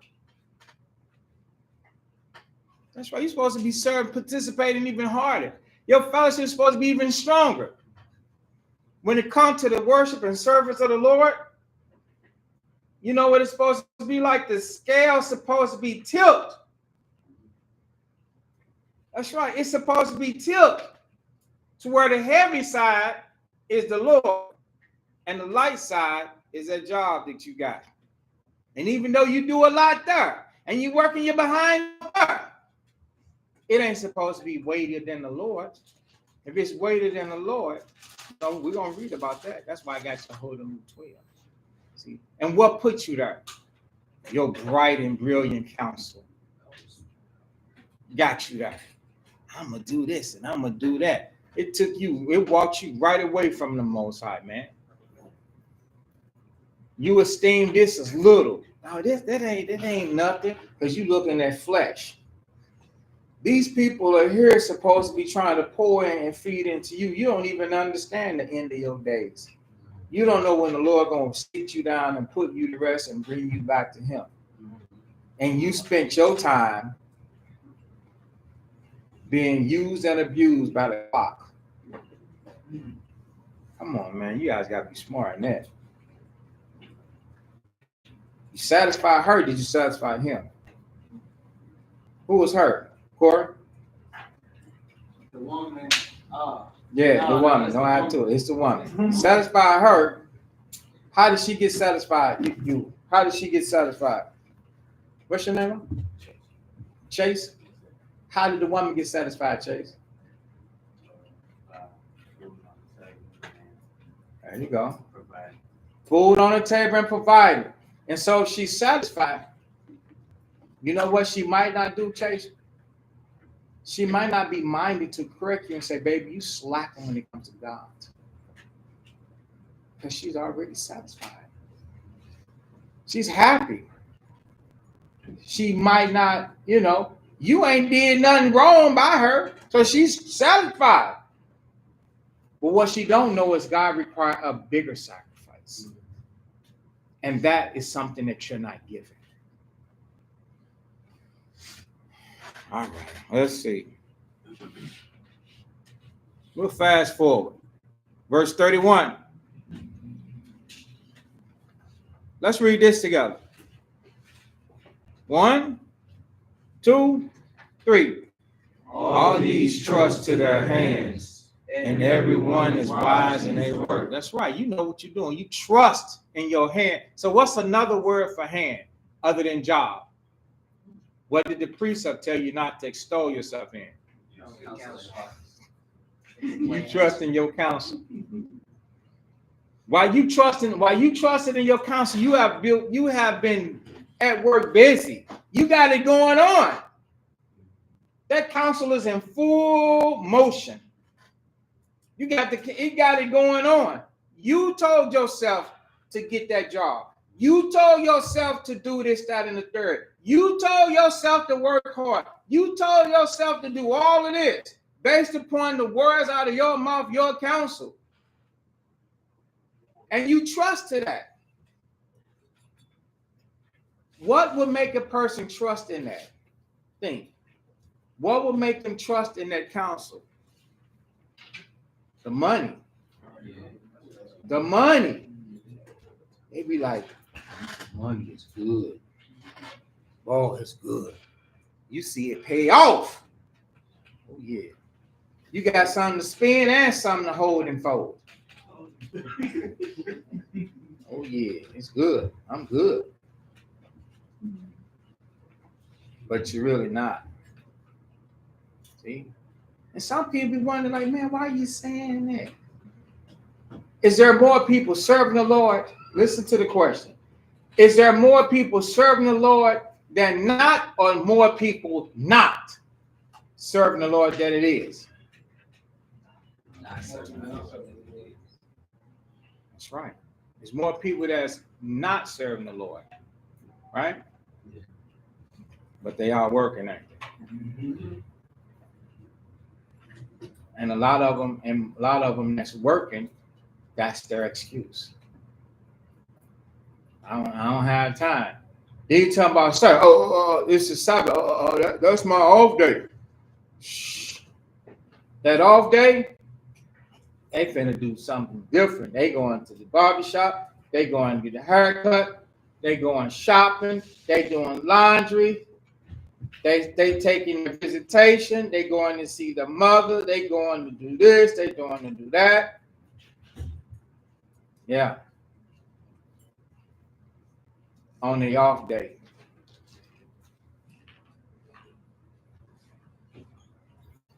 So they trust. Verse 32 on 3, 1, 2, and 3. Without these cannot a city be inhabited. So the Lord knows that. He knows that. I tell people all the time, they're going to find somebody to do it, man. You guys, when you out there, you got to find a schedule where you can serve the Lord and you can still earn a living. You can put food and water on the table. Not just you sitting there making that money and your spirit is in decline. You don't see the shape or the condition that you're in. You don't see that you pining away. That more the flesh is evolving and taking over your body. You don't even, some people get in that situation and don't even think spiritual. You ain't even able to think spiritual. You might not even be able to be spiritual. Other people treat you more spiritual than you literally are. Saying Shalom, Ak, you don't feel like an Ak. You don't feel like an Ak. Shalom, sister, you don't feel like a sister. You feel where you been, what you been doing in the street, worldly, carnal, fleshly. Because that's all in the world. The lust of the flesh, the pride of life. That's not of the Father.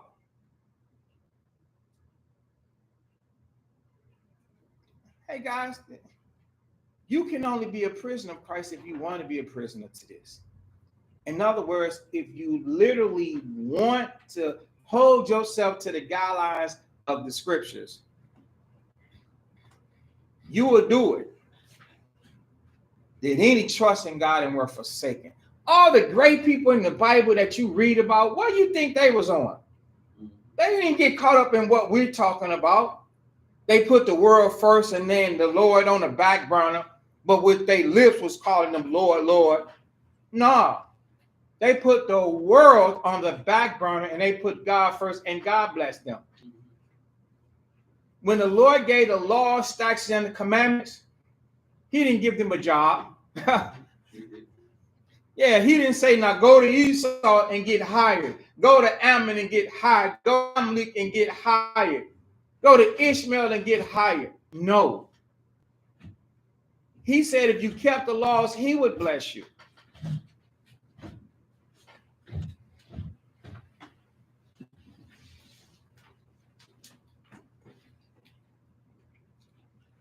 So now all of a sudden is the blessing the job. We put that first. Yeah. And we're going to try and make time to learn. We're going to try and change, because that's what learning is. That's what this education is. This education is put in place for you to change your ways. When you read the book of Isaiah chapter 55, it says, let the wicked forsake his way and the unrighteous man his thoughts, and let him return unto the Lord. So this is put in here for you to change, for you to forsake your way. If you can't make it to it, how you gonna try? This is the effort. This encourages you to.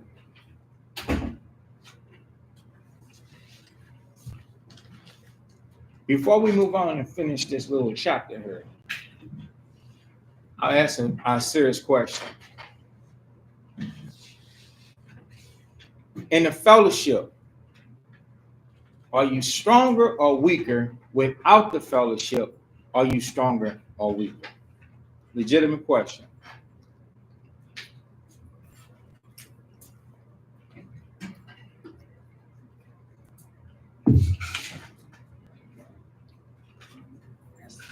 Right. Okay. Without the fellowship, you're distracted. You gone. Job, sports, whatever. You out of the fellowship. You ain't even attended. You're not in worship. Are you weaker or are you stronger out there?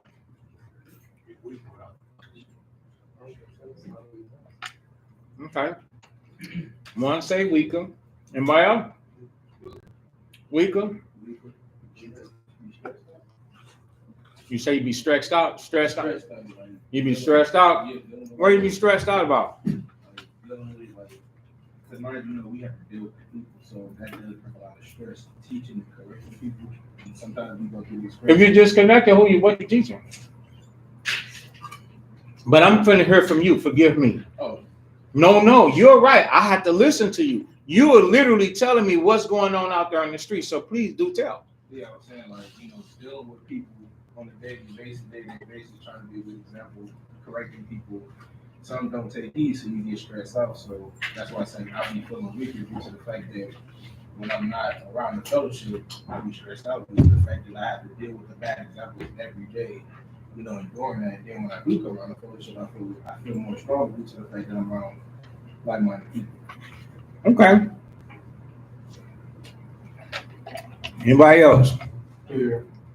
I was gonna say, when he was saying you feel weak because, even though we in captivity, it's like, I don't know, out there you have, I guess if you're not around congregation, it's like you are allowing yourself to be a slave to the job. Then you have, put over the truth, the fellowship. So like you send up there, opening yourself up to be, I guess, getting that money and then sure you don't basically do whatever you want. Okay, so you feel, so without the fellowship, you feel weaker. Mm-hmm. Is that why you come to the fellowship? I mean, it's supposed to be. Yeah. Well, yeah, you're right. It's supposed to be. It's supposed to come to be stronger. Okay.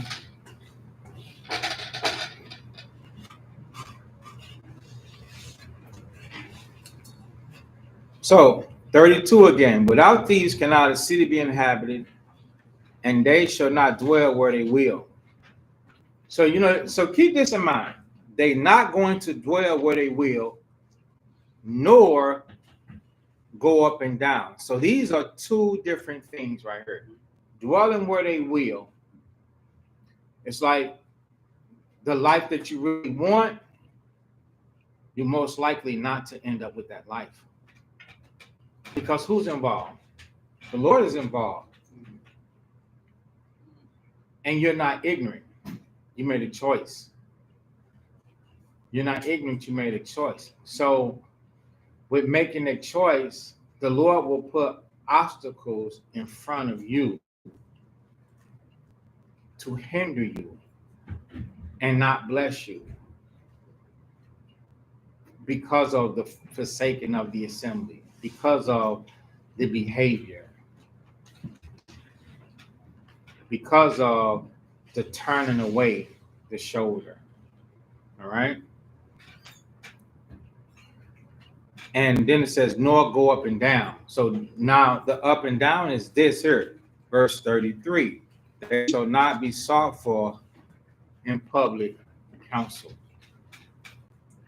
So nobody is looking for you to give them some advice pertaining to anything.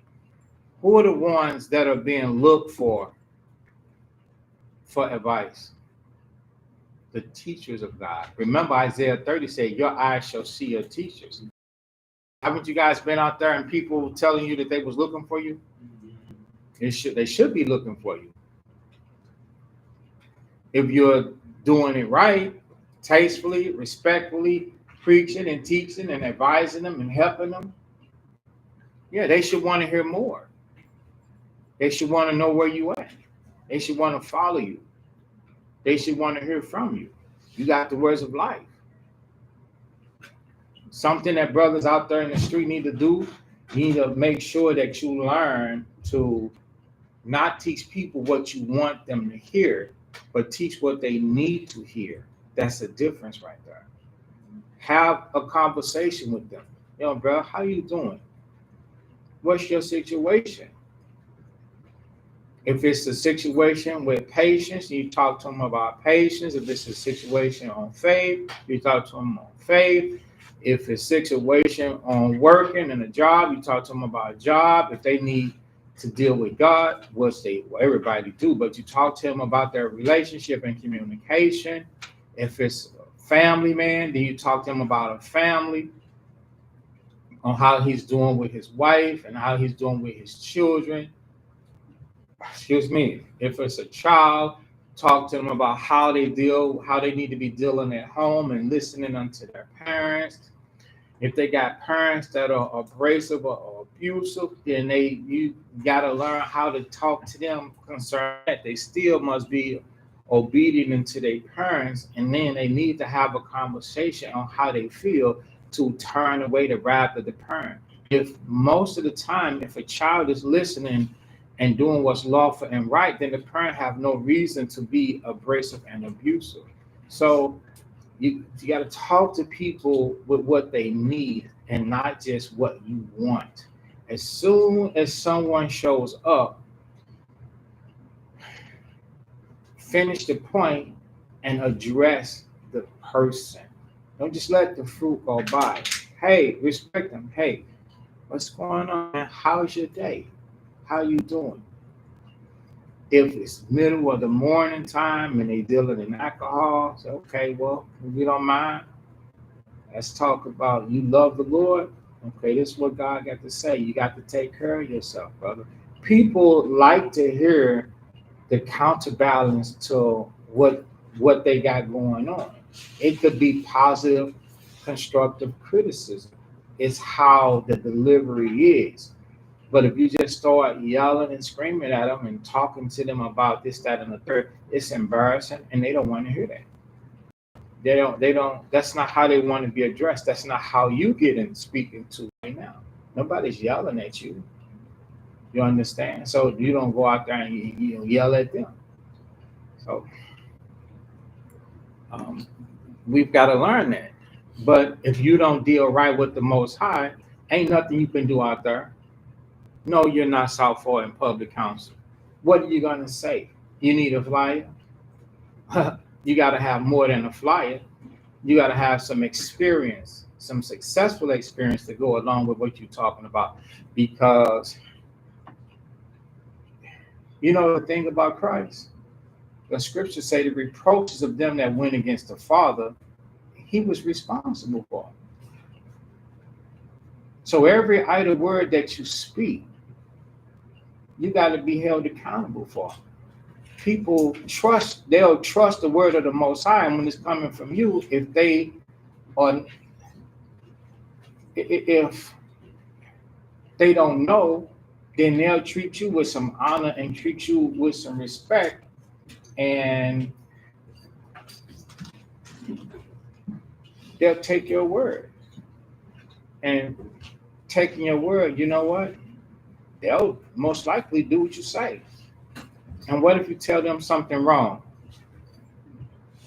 Because you ain't really in the spirit, and the spirit ain't revealed it to you from experience standpoint. Like you ain't really treaded those waters. You ain't walked a mile in their shoes. You haven't been through that. You've been at work. And now you start giving them advice. And they take your advice and go home and destroy the house or destroy themselves because of what you said. Look how serious this is. And people, you might think that I'm on the job. I don't give a damn about the job. It ain't the job. It's you. Get yourself together to where you know how to multitask and put the Most High first at the end of the day. Put the Most High first at the end of the day and stop talking about da da da da da da da da. Nobody's talking about I work. I work and I work really, really hard till I'm exhausted and tired, huffing and puffing. But you know what? I'm gonna be right here in this seat. So you are without excuse. Don't want to hear it. But I'm broke, Chairman. You're not. I've been broke too. So I paid every dime and went out the door in bills. I've been there. But you know what? I still put God first. And he said, because you put me first, I got you. And he's had me ever since, man. So don't let that thought process in our minds control us. And it's forsaking the Most High while we're building America. Don't be like that. All right. So anytime, brothers. Okay, so yeah, I'm gonna add to that. So let's grab a few precepts. It's Tobit 4, 1 Corinthians 6 also.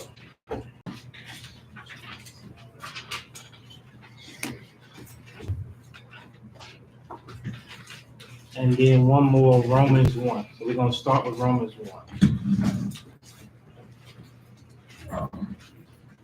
And this is this is the add to what is it, Ecclesiasticus 6 and 2, when it says, extol not thyself in the counsel of thine own heart.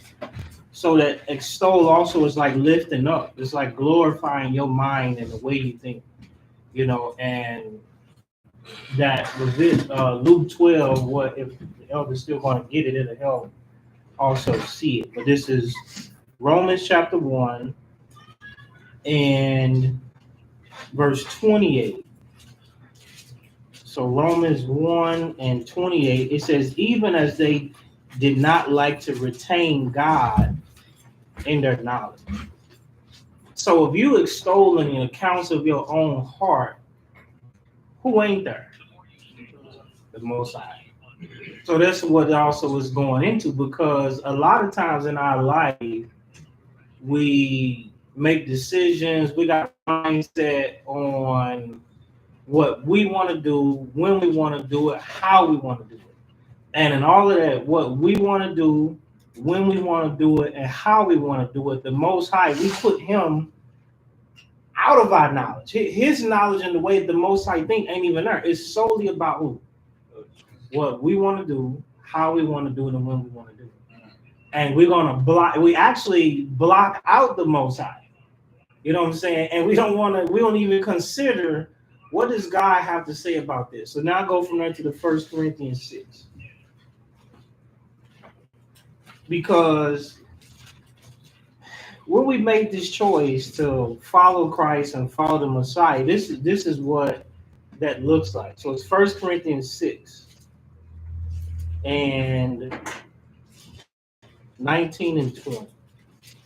So while we living and while we making decisions and while we mapping out our life, we got to understand that this life, it don't even belong to us anymore. So it's 1 Corinthians 6 and it says what? Know ye not that your body is the temple of the Holy Ghost which is in you? It says, which ye have of God, and what? Ye are not your own. So if we are not our own, how are we going to praise the counsel of our own heart? How we even lift that up? what is the counsel? What is the counsel of our heart? If it has nothing to do with the Most High, or if it's not spirited by the Most High, then it's something that's going to be rejected. It's something that is not going to be approved, even though the Most High don't have to tell you over and over and over, I disapprove of this, I disapprove of this. He can say it one time and then let you move forward. And then when we further read down in that second verse of Ecclesiastes 6, then it'll help you understand why Sirach is saying the next part of that precept happens, because you are not your own. You signed up to now make your life and your existence about the Most High. That's what you were. That's how you think. That's where you go. That's who you hang with. That's what type of job you choose. That's what type of city you live in. All of that. Every decision of our life following Christ no longer is about us and our life. It's about what is this? How is this going to benefit the Most High? And that's what Paul is teaching the church at Corinth. Verse 20, it says, for ye are bought with a price. What price is that? Christ died. Christ came, he sacrificed, he served the Most High according to the will of the Most High, and he didn't do nothing different. And any counsel or thought process that Christ had, what did he do? He subdued it and went back to what is the reason that I'm here. So you have to retain the Most High in your decisions that you're going to make based, in your life. And you got to actually censor and filter every decision that you're going to make through who? The Most High. Why y'all didn't get it? You didn't want to say it. You didn't want to admit that it don't sound too, it sounds like different, like that. Well, I thought my life was going to be like this. It's not saying that you can't try things and you can't have ambitions or goals or want to do something, but there's a way about doing it. It can't just be you and your mind and how you're going to move forward, and you never consider the Most High. What does the Most High say about this? What does he think? It says, we are bought with a price, therefore glorify God where? In your body. So this flesh that we have is supposed to actually glorify the Most High. It's supposed to be about the uplifting of the word of the Most High, the way of the Most High. It says, and in your spirit, which are God. So now go to the Tobit 4. So how do you not extol yourself then in the counsel of your heart? It's Tobit chapter 4.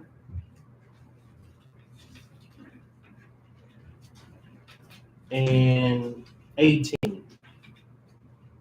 So it says, Tobit chapter 4 and 18, it says, ask counsel of all that are wise. So along with what you have in your mind, right? What do you then have to do with it? You got to ask counsel of those that are wise. What are they wise with? Experience and the wisdom of the Most High, right? So the Most High is actually going to speak through them concerning you and what it is that you're thinking about, right? Yes. So you should ask counsel. You gotta filter. It's like you gotta check in with God about your life. It's like kids. Before kids can get up and leave, they gotta do what? They gotta, hey, can I go here? Or hey, I'm getting ready to head out. Why we don't do that with the Most High? Why we just make decisions or put it in our mind what we're going to do and don't say, Lord, wait a minute. What you think about this? We don't do that. A lot of times we just go full steam ahead with our vision, our plan. And through experience, sometimes it backfired on us, didn't it? What was said, the Most High brought things like setbacks to where you go through. He brought things that hindered it. So instead of that happening, it says, ask counsel of all that are wise and despise not any counsel that is profitable. So how then should you look at counsel? That it can be profitable. Verse 19 says, bless the Lord thy God always and desire of him that thy ways may be directed. This is why. So that you don't have to be disappointed because it don't go through. You don't have to be disappointed because it didn't work out according to your plan. Then just consider the Most High in the midst of your plans, in the midst of the counsel in your mind, and then it says He'll direct all thy paths, and counsels may what? Prosper. So instead of just doing it the way we want to do it, when we want to do it, how we want to do it, let's involve the Most High in our life like we're supposed to, and not just be doing it the way we want. You know, so this is my life to live.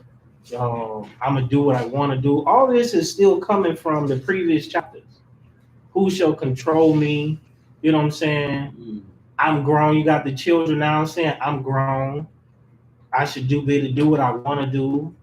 So that's extolling yourself in the counsel of your heart, and it could turn out bad for you. So instead, we should be asking counsel. We should be considering the Most High. We should be considering, does this fit the plan of the Most High? You know, and not be bitter about it, because when we do it this way, then it'll actually prosper us.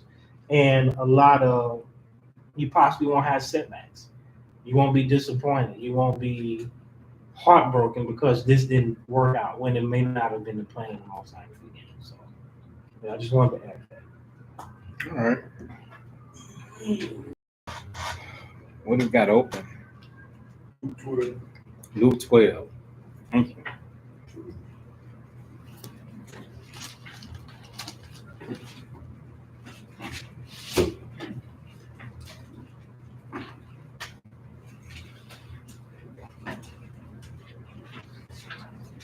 Luke 12 and 16, or Luke 12 and 15. And he said unto them, take heed and beware of covetousness. So I'm going to ask us a question about covetousness. It says, for a man's life consisted not in the abundance of things which he possesseth. So what is Yahweh Shai? That's from the word called Jesus Christ. What is Yahweh Shai calling covetous? And he's telling us to be mindful of that. In comparison to a man's life, it consists of not in the abundance of things. Go ahead. What is it? What is he saying?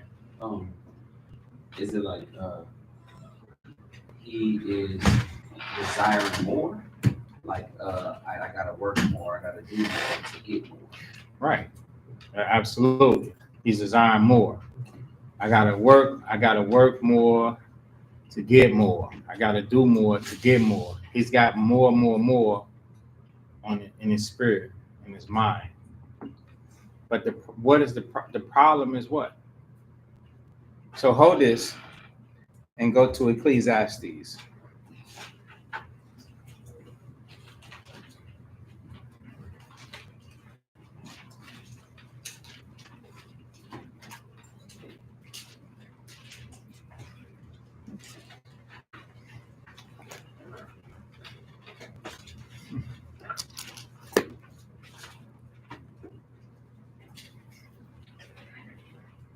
Let's see.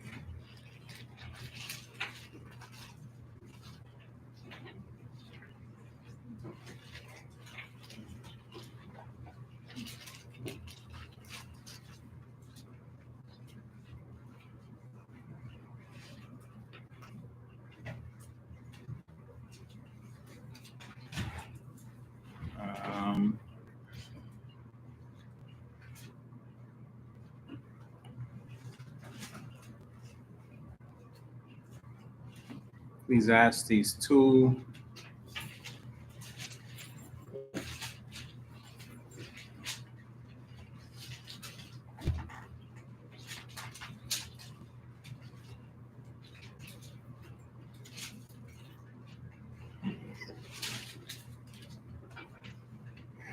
In verse 24.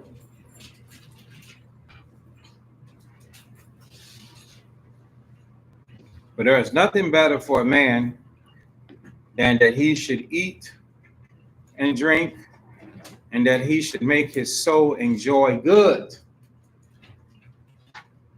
in his labors.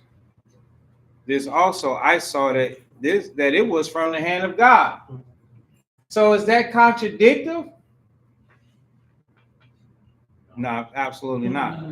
For who can eat, or else who can hasten the hereunto more than I? For God give it to a man that is good in his sight. All right. So when you skip the first two, the last part says joy.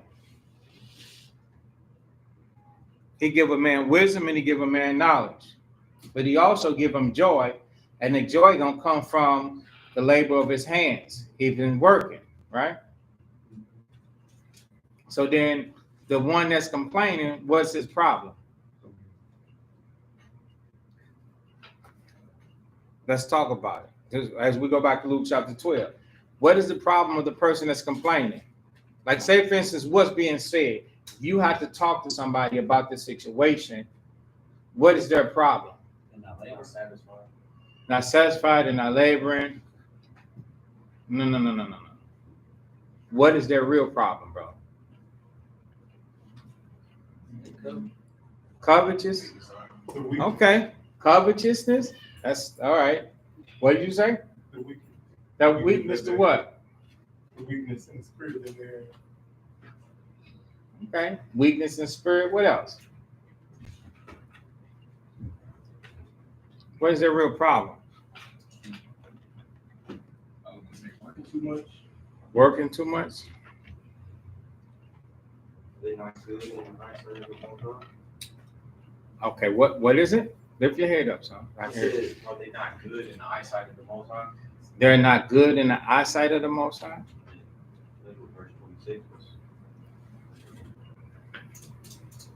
They would have joy. That's given by the Lord. There may be some that don't want to do it. Did you ever think about that?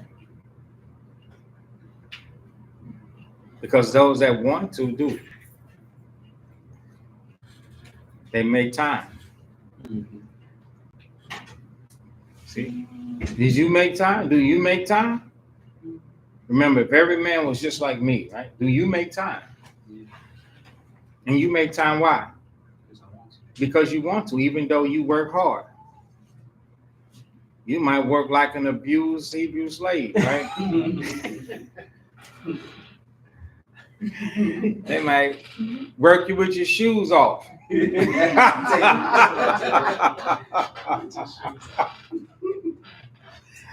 might hire you in the field singing.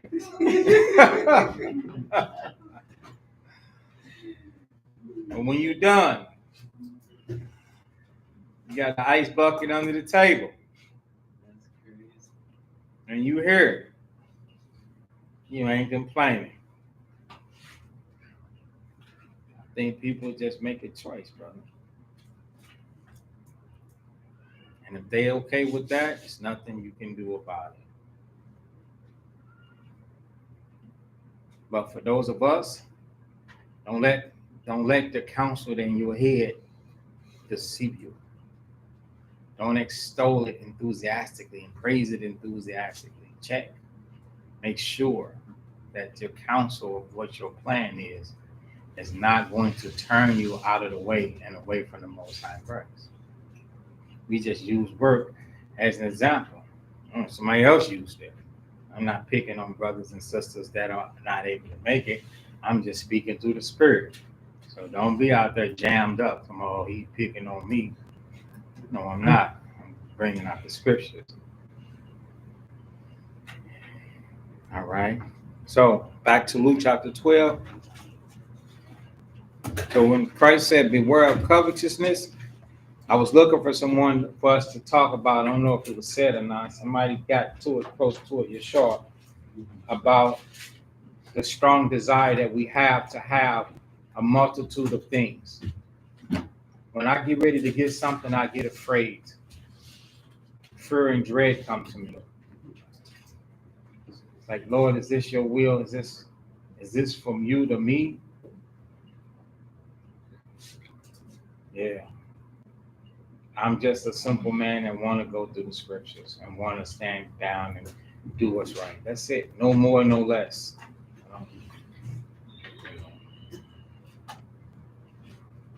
That's it. Honest days, wage, a living, and some hard work, and some fellowship of the spirit, and some righteousness. That's it. Anything outside of that, I'm not used to.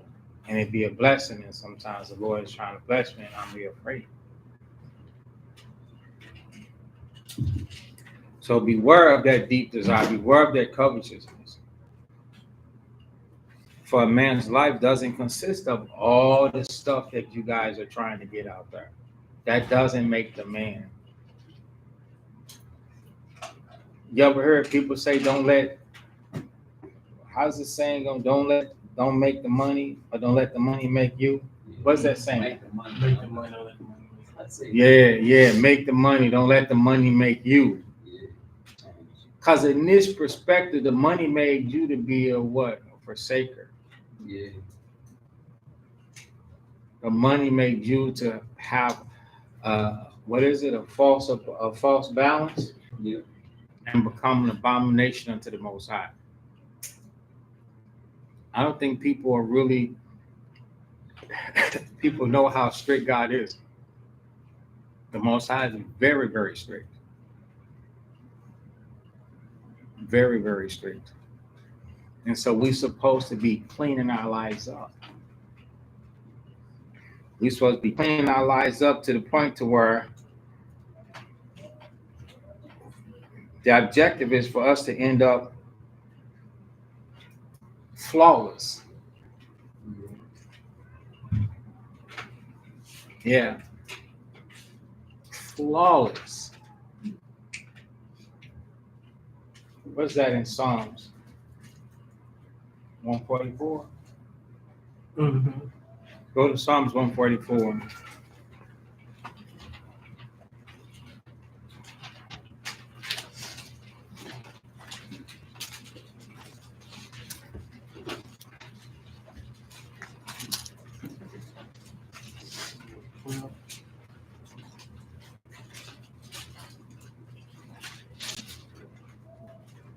Yeah.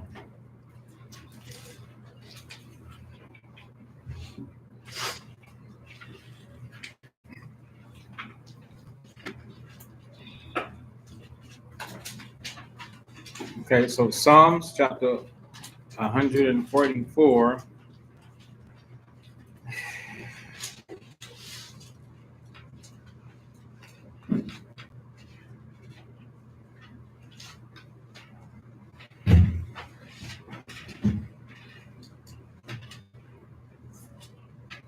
Verse 11, it says, "Rid me and deliver me from the hand of strange children." So put us in good environments, not in a bad environment where strange people are. Strange people that don't keep the commandments.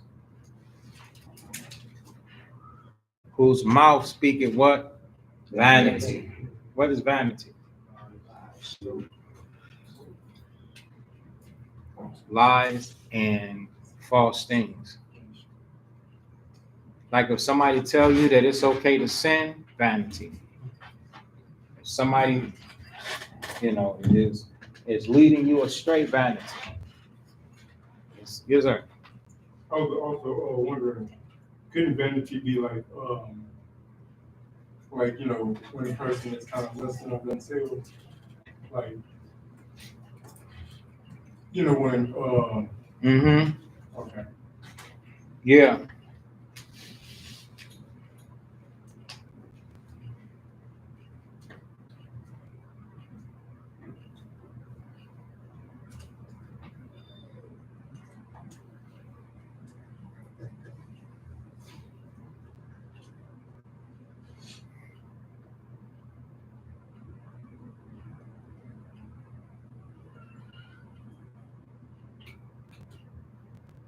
So vanity.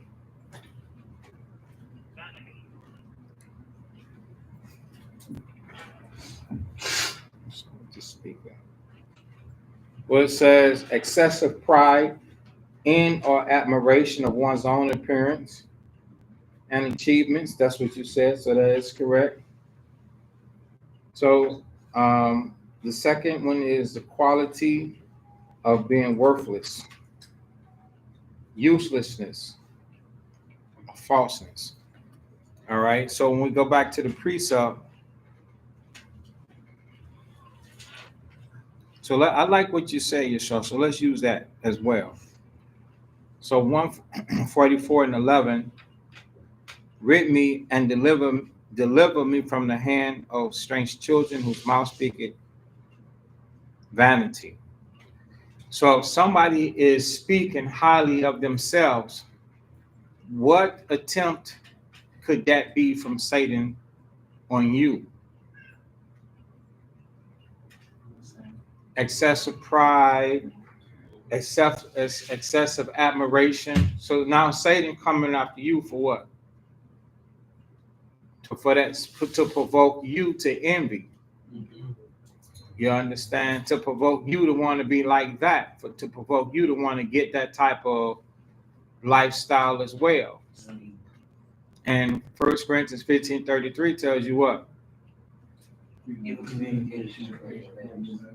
communication corrupt good manners. So if somebody is full of vanity, self-admiration, and they got this going on, and they got that going on, and you already stumbling, what you think gonna happen? You're gonna want to be just like them. You're gonna want to do that because the scriptures has restrictions. We are prisoner to this gospel of the Christ. So we can't just at free will do whatever it is we want to do, when we want to do it, how we don't operate like that. That's not spiritual. We got to walk in the spirit. And walking in the spirit, Christ said the words that he speak are spirit. So you got to walk in the word. And so we're always walking in the spirit.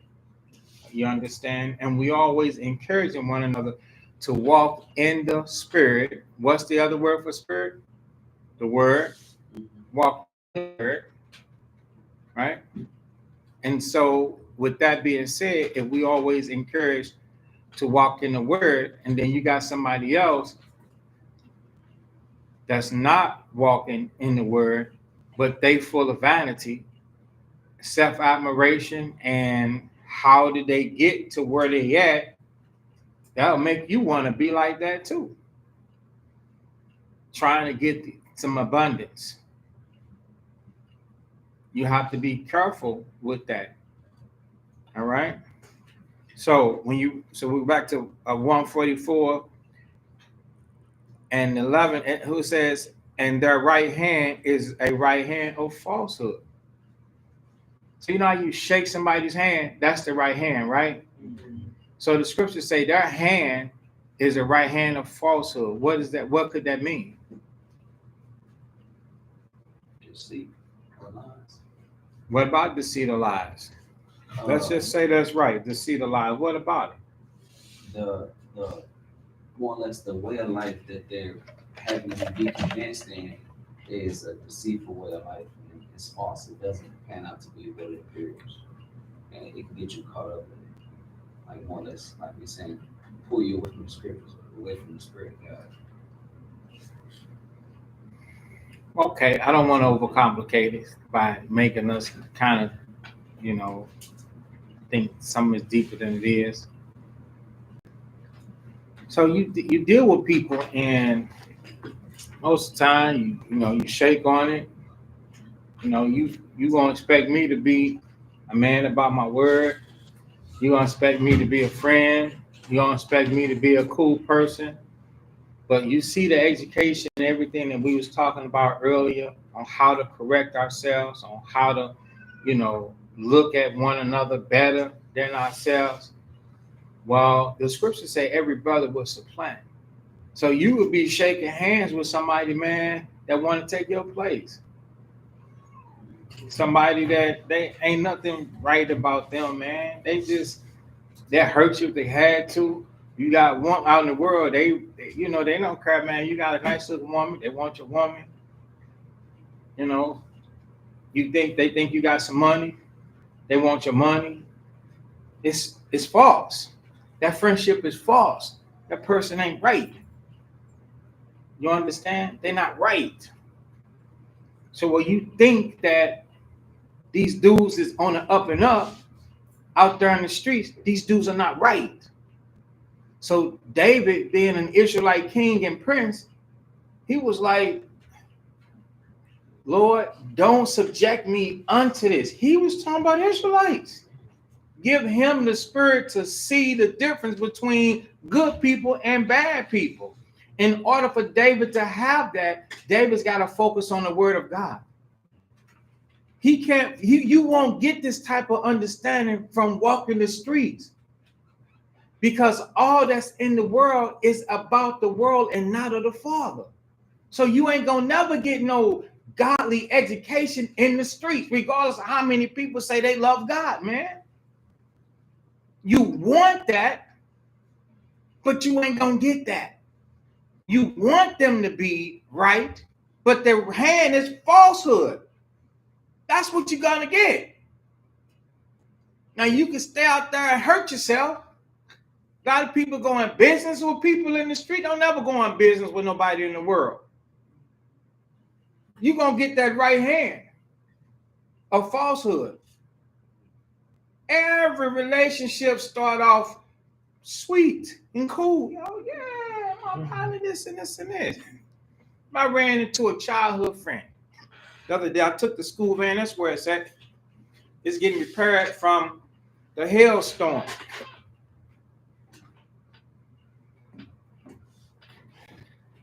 I mean, this guy, we was friends. We was children. Man, I look back at how young we were. This is crazy, man. We must have been in 6th, 7th grade together. Who's in here in the 7th grade?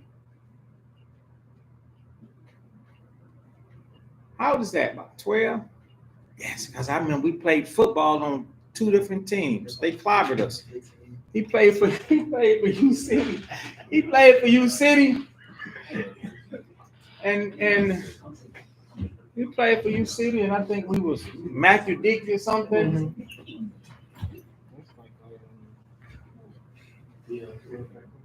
We're 13, yeah. We're 13. Sixth grade? No, 2nd grade 11. 11. 8th grade, like 13. Okay, 8. So we might have been 6, 7. I met him somewhere. That's how long I've been knowing him. Little sham.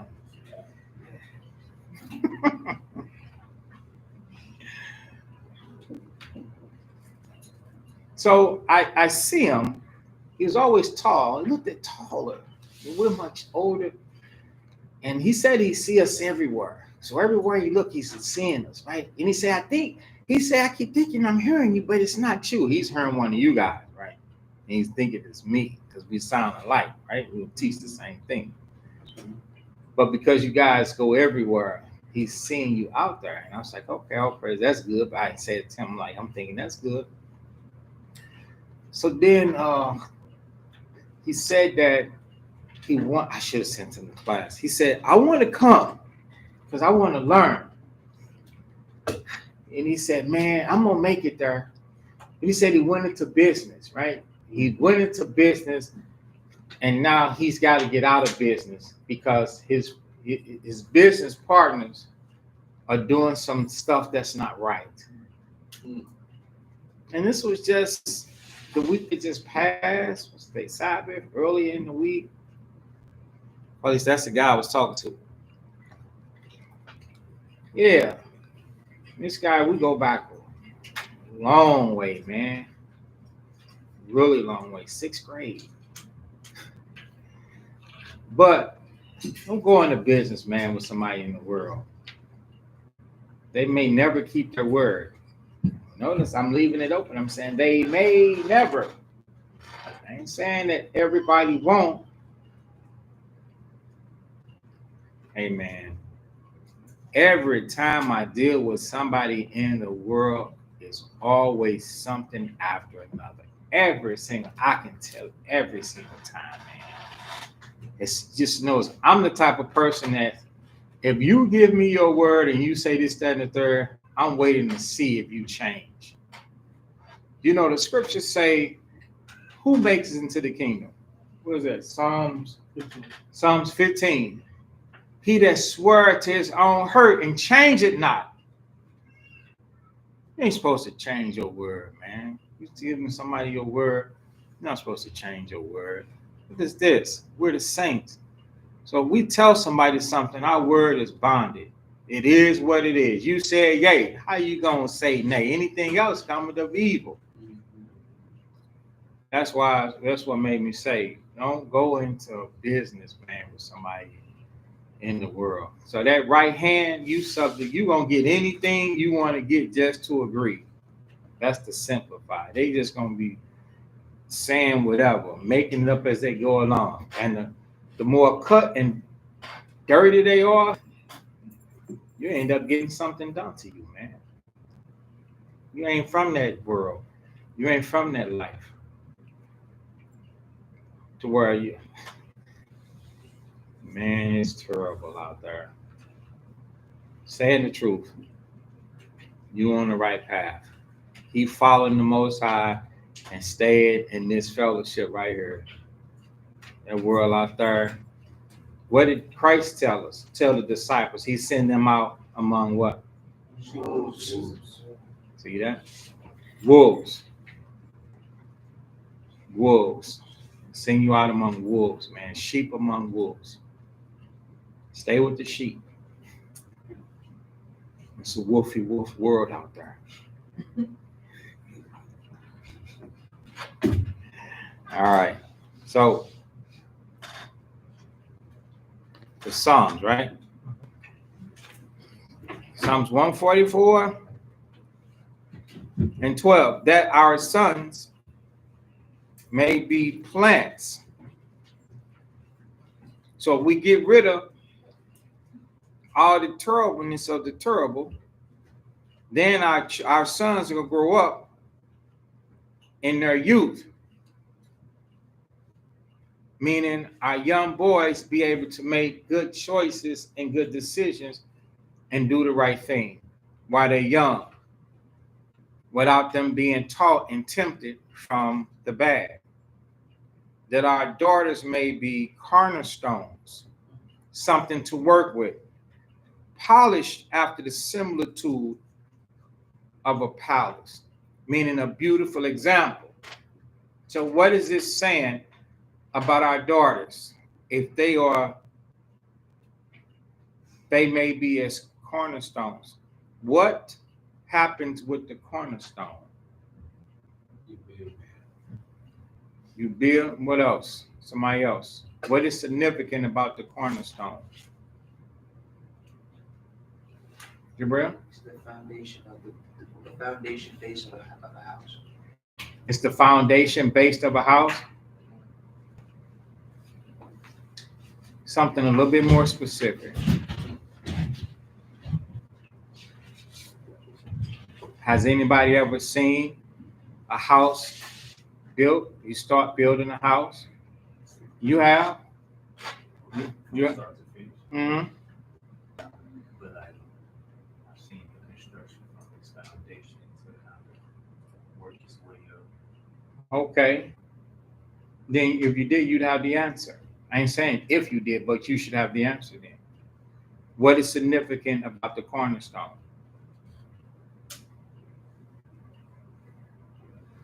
That's where you start. You don't start in the middle. You don't start in the back, and you don't start on the end. You start on the corner.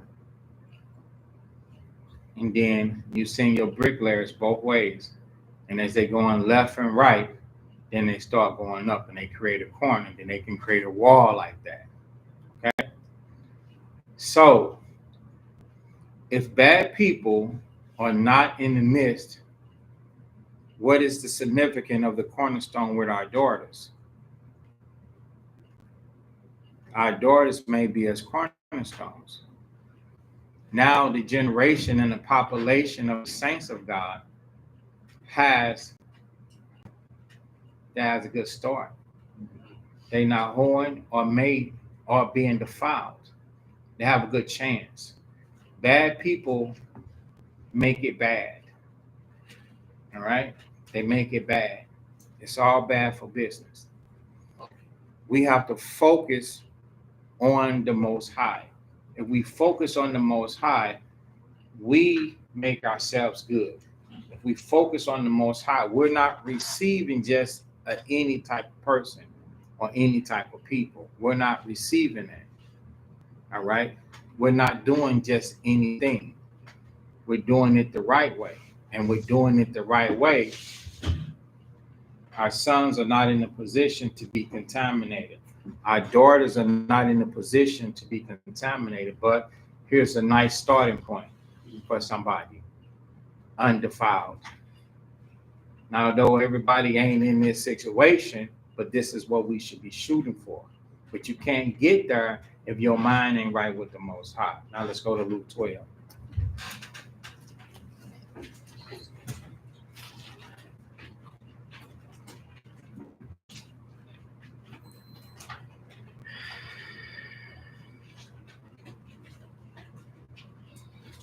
Luke 12 and 16.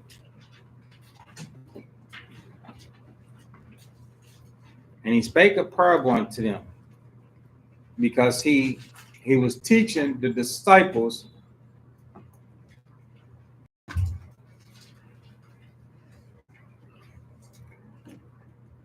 concerning a situation to where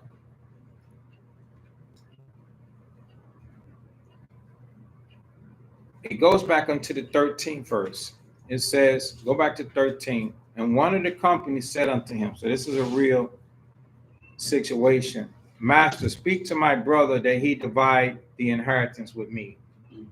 So Christ actually dealt with that. And he said unto him, man, who made me a judge or a divider over you? And he said unto them, take heed. So now he goes into the disciples. But before we get into the disciples, go back to verse 13 and pay closer attention to the precept. And one of the company, so people that followed him, you're paying attention, right? People are following the Lord, right? And what are they doing while they following the Lord? They should be listening to him, trying to figure out what he's saying, trying to learn, to get wiser, right? Yes. So he said to him, Master, speak to my brother that he divide the inheritance with me. Now, let's make the situation the brother not there. But who's there? No, the guy. The guy is there. While the man is there, what is his mind on? Money, the situation, the inheritance. Christ is looking at him like, man, what is going on with you? You have a grand opportunity to learn, and you're focused on the inheritance. Who made me a judge or a divider over you? Because his mind is in the wrong place. Guys, when we have this opportunity to get this word in and this fellowship, instead of saying that that's great, most of the time you may have your mind in the wrong place. I want to be somewhere else doing something different. I'm thinking about this. I'm thinking about that. Serious?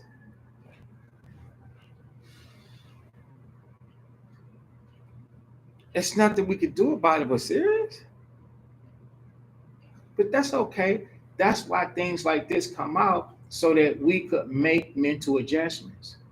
We can make mental adjustments and be like, okay, let me get my mind right. Take no thought what you shall eat, what you gonna wear, what you gonna clothe and all that. The Most High already knows that. I'm telling you, the Most High will take care of you guys. The Lord will provide. When it's time for you to go to work, go to work. When it's time, but When it's time for you to serve the Lord, serve the Lord. Serve the Most High, man. Learn the scriptures. Learn to do well. Put away the evil of your doings. Learn to do well. Even that's a scripture, but you actually got to put it into action. You got to spend more time focusing on getting yourself together than you do on the cost of living. The Lord knows how to bring and make man where he can maintain. He knows how to do that. He knows how to make a person get themselves right in the word too. And he's doing that too. But you got to be a willing participant more than you are willing to get that money. And everybody is willing to get that money. But is everybody willing to try and get themselves right with the Most High? You see? Then he said, beware of covetousness. Take heed. He's talking to the disciples. Take heed and beware. What is the covetousness? The strong desire that people have to where they feel a necessity to just have the abundance of everything to the point to where they're going to feel good. They're going to be like, okay, now I'm good. If you didn't build a habit of serving the Most High, once you get all that stuff, you still ain't going to serve the Most High. You're going to be wanting to get some more, or you're going to be trying to kick back and enjoy the stuff that you got. When is the spirit, when are you going to long after the spirit to be righteous? The spirit to apply the scriptures and do the right thing in time of need. When is that going to happen? When are you going to take time out to do the work? You're going to get yourself together and then? No, you come here to get yourself together. You don't get yourself together in the midst of temptation. That's not where you get you. That's not where you don't tempt yourself. Because for real, you are tempting the Most High. You don't tempt yourself. And we are not to have a lazy spirit. The Bible teaches us to be fervent in spirit. And if your spirit is not fervent like it's supposed to be, what do? If your spirit is not fervent like it's supposed to be, what do? The answer was given already. What do?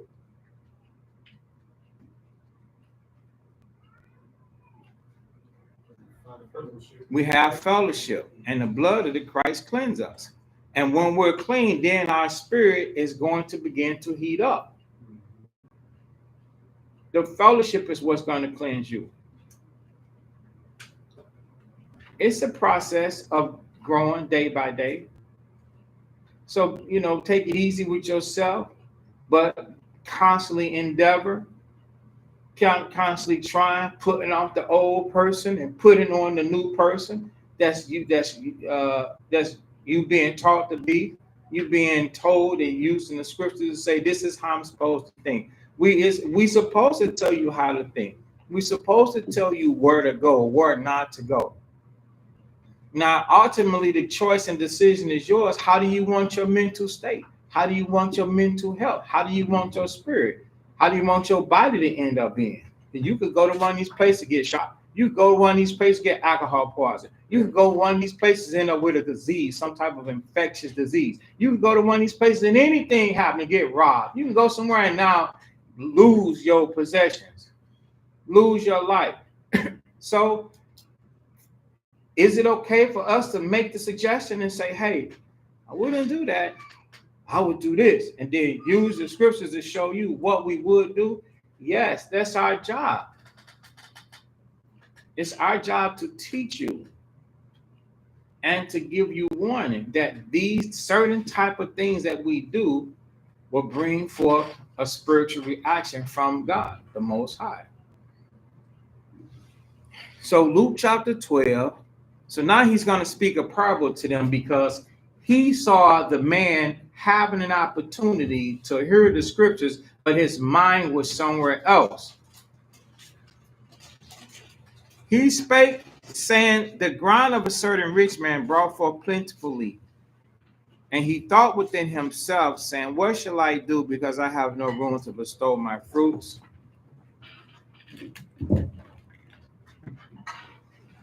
And he said, this will I do. I will pull down my barns and will build greater. And there will I bestow all my fruits and my goods. And I will say to my soul, soul, there is much goods laid up for many years. Take thine ease, eat, drink, and be merry. So the guy in his mind was literally telling himself that this is all the stuff that he's gonna do. So he got all this laid out. But God said unto him, thou fool, this night thy soul is required of thee. So what happened to the guy? He died. Did he ever get a chance to get right with the Most High? Somewhere deep down inside, he knew that he was probably lacking. Oh, I know I'm lacking. I know I need to fellowship more. I need to be there. He never had got that opportunity to. But he had an opportunity to work. He had an opportunity to work so hard that he had no room to bestow all his fruits. That's hard work. Planting and sowing and pruning and reaping and gathering and hiring and firing. Businessman. Very important. Running things. Looking good. Who was content with him? Let's give him a family. What you call her? Little mama. Little mama. Little mama was happy. My man. Her man. What is her man doing? Doing things. Working hard. Working hard. Doing things. Businessman. Yeah. She telling her friends, yeah, they out there building it now. Yeah, the builder's gonna be here. Everybody happy as Lord. They out there building it now. She's so proud. All right. Lord said, man, you a fool. Yeah, man, you ain't know working hard can turn you into a fool. Did you know that? You did? Yeah. What makes a person a fool from working hard? Not putting God first. Not thinking about the Lord, not putting him first. You see, you hit the nail on the head. Not putting God first.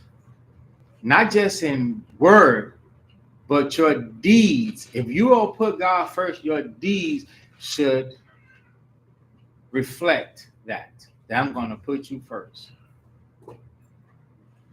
You must sacrifice. All right? Now, let's finish. Now, then, verse last of 20, then who shall these things be which provided? Thou hast provided. Hey, guys. From my window, I looked down and I wanted to ask some people to help me do something, right? And this made me think about it. So listen to me, pay attention. So I thought about my neighbor. My neighbor passed away. It's been 2 years now. She was always respectful and nice to me. She had a green thumb. Prettiest yard in the neighborhood. This woman can grow anything. She didn't grow food, but she had plants. Now her yard looked like a wilderness. Me, I'm needy. I'm always needing help. I have brothers come over and help me cut my grass. I had a wife out there helping me cut the grass. We'll be mowing and weed whacking and chopping stuff down and all kind of stuff. Well, my neighbor next door, I think the lady that passed away, her son probably comes over every couple months and he might do something or she might hire somebody, but it's her niece. Her niece is the stable and mobile person now, and the yard is just grown over. So I look with sadness and I'm like, when we're gone, this is what happens. There's no way that Carol would be alive and her yard would look like that. I said, I'm going to ask a bunch of brothers and we're going to go over. We'll go over there one time at one time and cut her backyard. I mean, cut it all up, cut it all down, weed whack it, get it to where the niece don't even rock with me. She really don't. She'll walk right past me and don't speak. But I'm not doing it for her. I want to do it for Carol. Just go with her and get her yard in a state to where the niece who is over the house so she can handle it, because weeds and grass grow. You see where it's raining now? It gets completely out of hand. So I want you guys to think about that. I want to volunteer and help somebody in their yard. But the point is, if you make yourself out of a fool by forsaking the Lord to get all of that stuff, when the Lord finally say, okay, now I'm going to show you that you wasted your time and I sat up there and lectured because you didn't deal with me right. Whose that stuff is going to be? People. I don't even think people think about that. Yeah. So in your life, while you are learning to serve the Lord, don't be so foolish to where you let the choices that you make outweigh the fear of the Most High, to where you're like, I know I got to be right with God. I know I got to get myself together. If you know that, then do it and stop putting off from day to day, because you never know when the Lord calls you. And all this stuff that you want to work hard for, where's it going?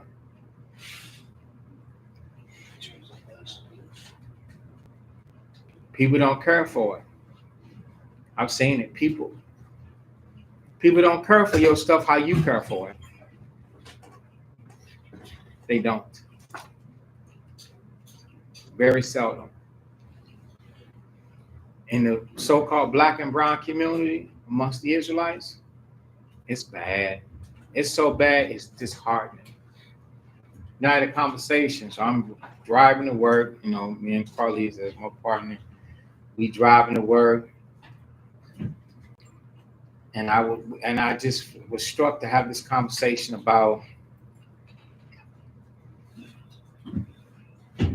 I guess, about business, right? About business. And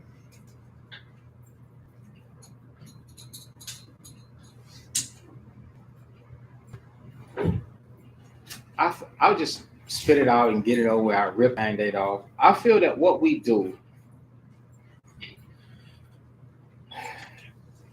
if our family, meaning our biological children, had taken the torch, that is nothing that they could have not been able to accomplish for themselves. Now, it's a dirty job. We do everything, all the way until we give keys to somebody. We do almost everything. The only time we call for help, if I see that it's wear and tear on her, I say, okay, I'm gonna call some help. I'll pay somebody. Other than that, we know how to do a lot. And if it's something that you just can't do it, then it take men. But other than that, do quite a bit. So I understand that my children don't like the dirty part of it, but it sure pay better than what they did getting out here, and they can't see it. They gotta get through that. And even if they elect not to do the dirty part, you still gotta understand the dirty part to get to the other parts of construction and housing and stuff like that, whether it's architecture design or straight where you only sell, stuff like that. You still got to understand the dirty part of it. Wouldn't you say, Dwight? The grunt. You still got to, the grunt. The grunt is the foundation. The only thing that's better than the grunt is the architecture.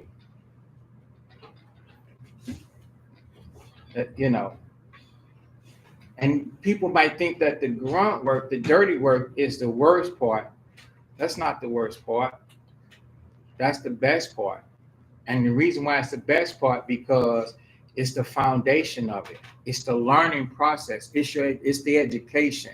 And if you know it, then you know what to do. You know what it do. You know what it looks like. You know what it's supposed to be. You know more than anybody. You know a lot. You can't just come into the industry and you don't understand the grunt. It won't be right. But anyway, so we're having this conversation about our children not being in our shadows. And it was disheartening, because that's one of the first things that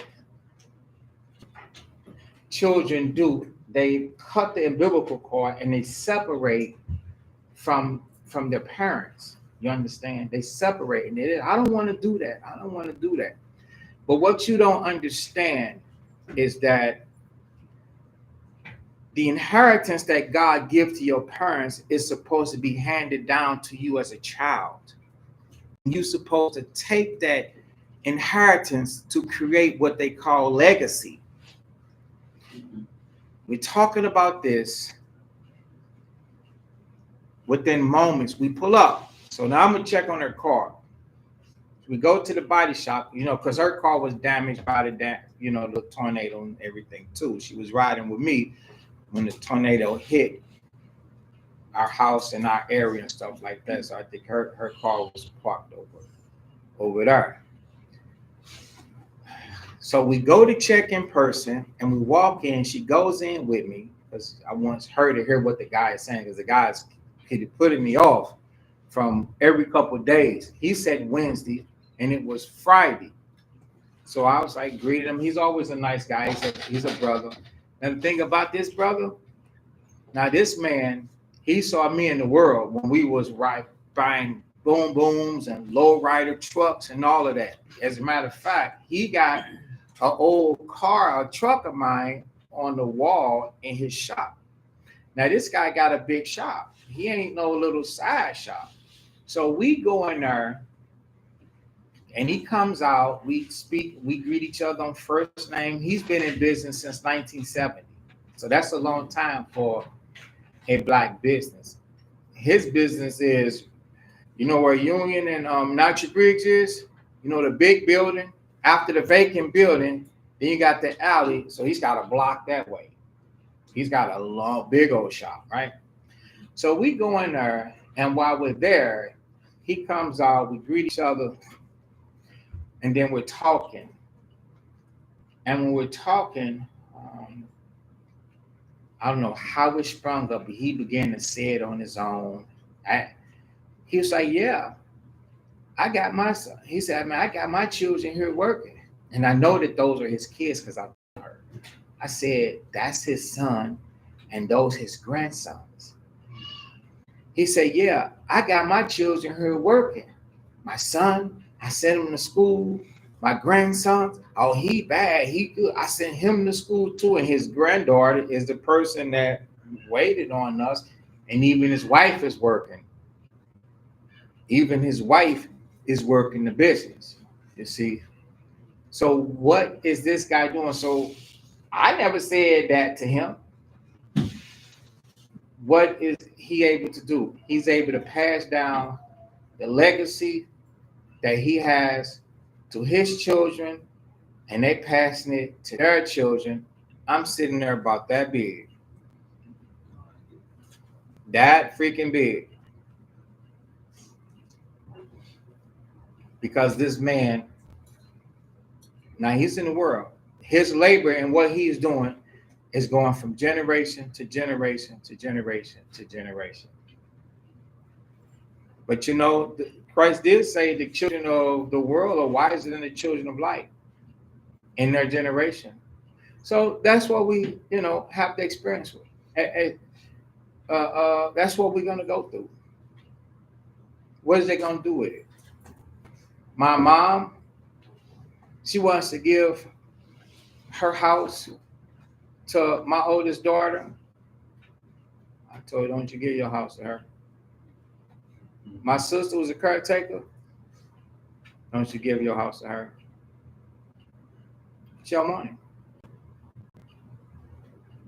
It'll be the next Vaco. My auntie was in real estate. My niece took all her property, all her houses, not all, I think most of them tore down now. It just went back to the world.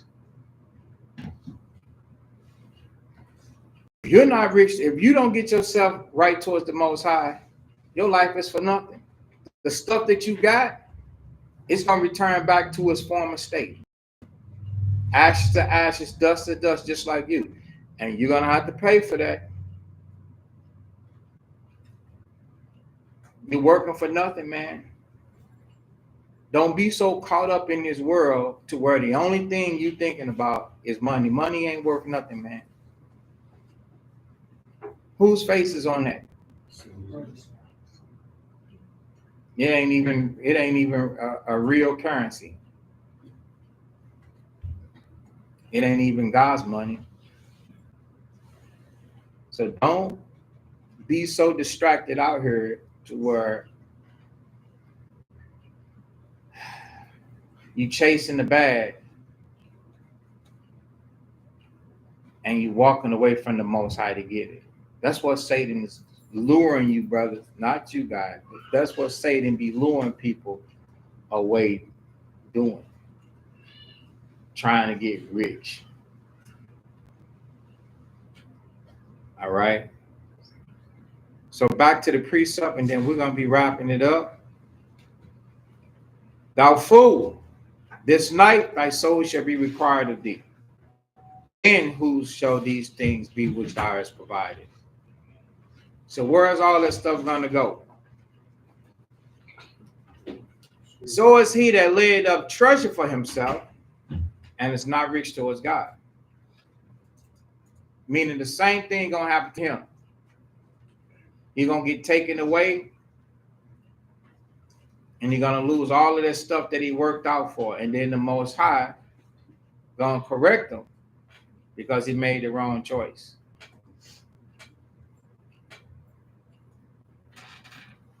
Go back to where we started in Sirach 6.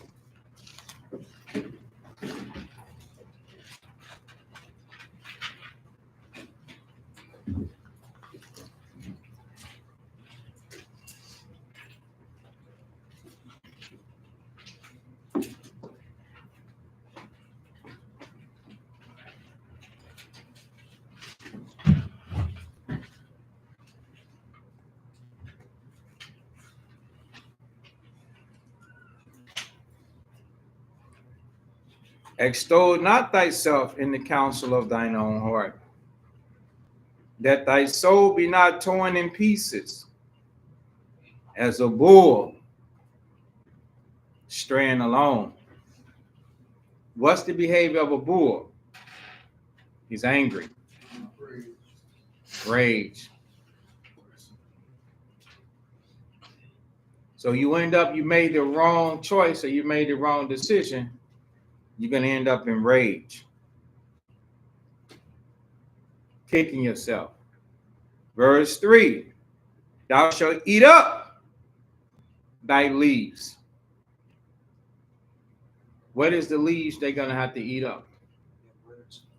Huh? The words. The words. Anybody else?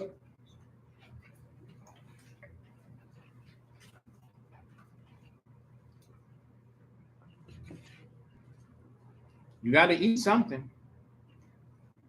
What you got to eat?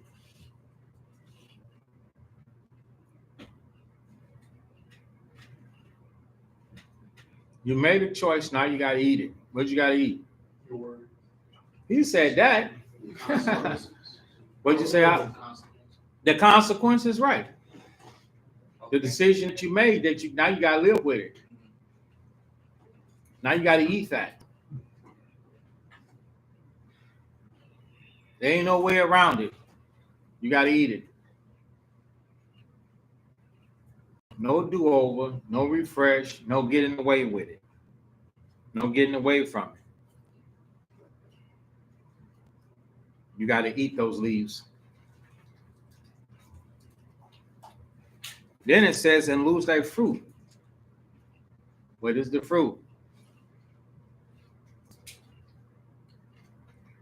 Remember what you used to be before you decided to use the ingenuity of your mind state. The fruit of the fellowship.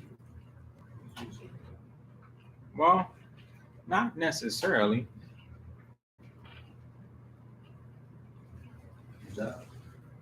Right. Well, you say it says job, but it's actions. Fruit is always some type of ways. All right.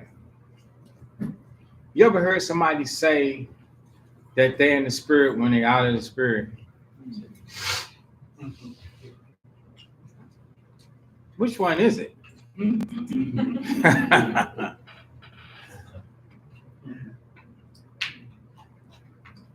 If you out of the spirit, then you won't have no righteous fruit.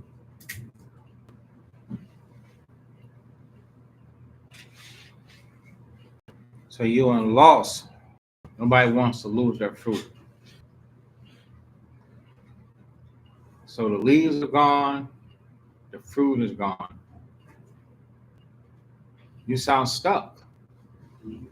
You sound stuck in a way, stuck in bad behavior, stuck doing something.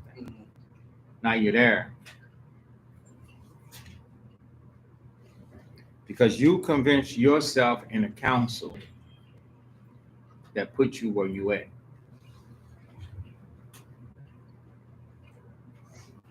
Be mindful of the heart. Let's get that and then we'll be done. Go to the book of Jeremiah.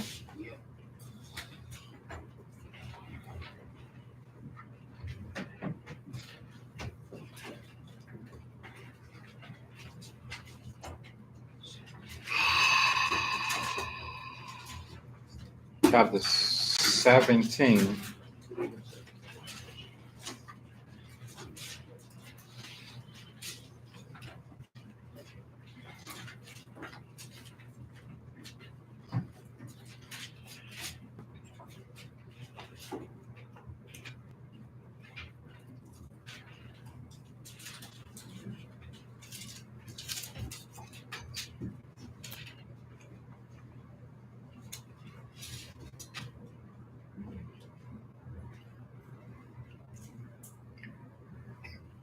So I want to start at verse 7. It says, blessed is the man that trusted in the Most High, whose hope the Lord is. So this is opposite from our analogy that we was using. Someone working, they were trusting in the job, and they were trusting in the work of their hands instead of the Most High. So one that trusted in the Lord, it says, he shall be as a tree planted by the waters, and that spreaded out her roots by the river. Most of us, we've seen a tree planted by water, the roots be so big that they be on top of the ground. So they went deep, and they grew deep and nice and strong. They grew big trees, and now that hump that you see in the ground, that's the root. That's root. It's always feeding, always eating. It's fat like a pig. And shall not see when he cometh. So no matter how hot it gets, it doesn't damage that tree. But her leaf shall be green, and shall not be careful in the year of drought, neither shall cease from yielding fruit. Because it's always being supplied by what? By water. So that's how a person is that trusted in the Lord. And not only do they trust in the Lord, but they also what in the Lord? They also hope. So they're not unwavering into where they emotionally or spiritually challenged. All right. Then it goes into the heart. The heart is deceitful above all things and desperately wicked. Who can know it? So how do we correlate this with what we're saying? If our heart is right and we rule and we control ourselves, we'll know not to do what according to Sirach 6. Trust the counsel. Trust in the counsel of our own heart. We'll know not to do that. Because the mind getting desperate on us, the mind will present itself on what you want.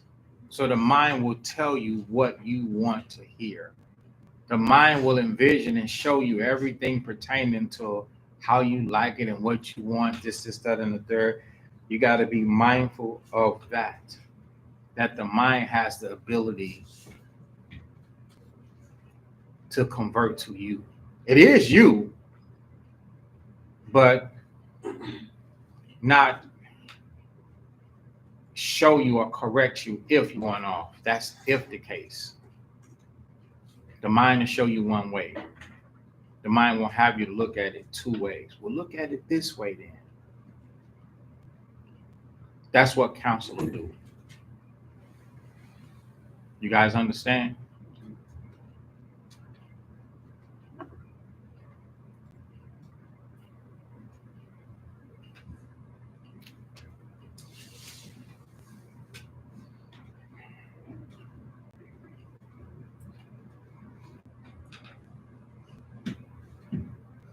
Sirach 32.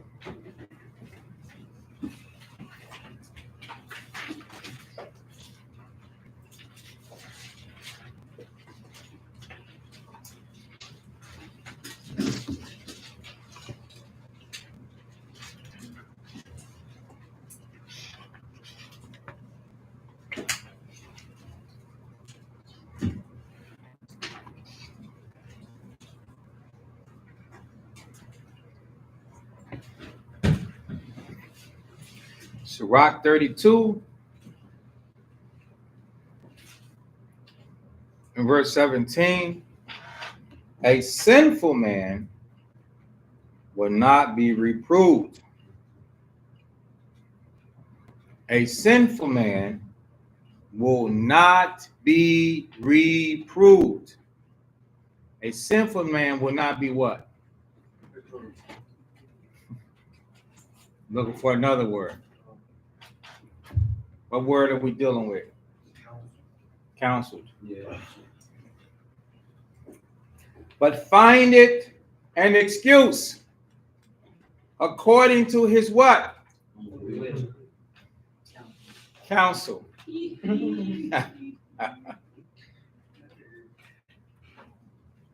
A man of what? Counsel will be considerate. What is he considering? The counsel. But a strange and proud man, what is a proud man? According to scriptures. Now I'm trying to get you to think how I'm thinking. What is a proud man? What is pride, Bo? When your heart departed from the Most High. So if your heart is already departed from the Most High, you are not daunted with fear. In other words, there's nothing afraid about what you are attempting to do in your mind. Even when of himself, pay attention, he have done without counsel. What does that tell you about this person? Even when he of himself have done without counsel. What does it tell you about him? He's done it before. He got burned before. He didn't fear. He went without counsel. Boop, he's in another situation again. He's going to do it again. There's no counsel. He's just going to do what he wants to do. Who don't understand? Verse 19. Do nothing without advice. Do nothing without advice. And when thou hast once done like you did before, repent not. Why is it telling us not to repent? Huh? That doesn't sound right. What does that mean? Repent not. What else? Give me more. What do you mean? Don't do it again. What does that mean? Repent not. Don't put yourself in a position to where you need to repent.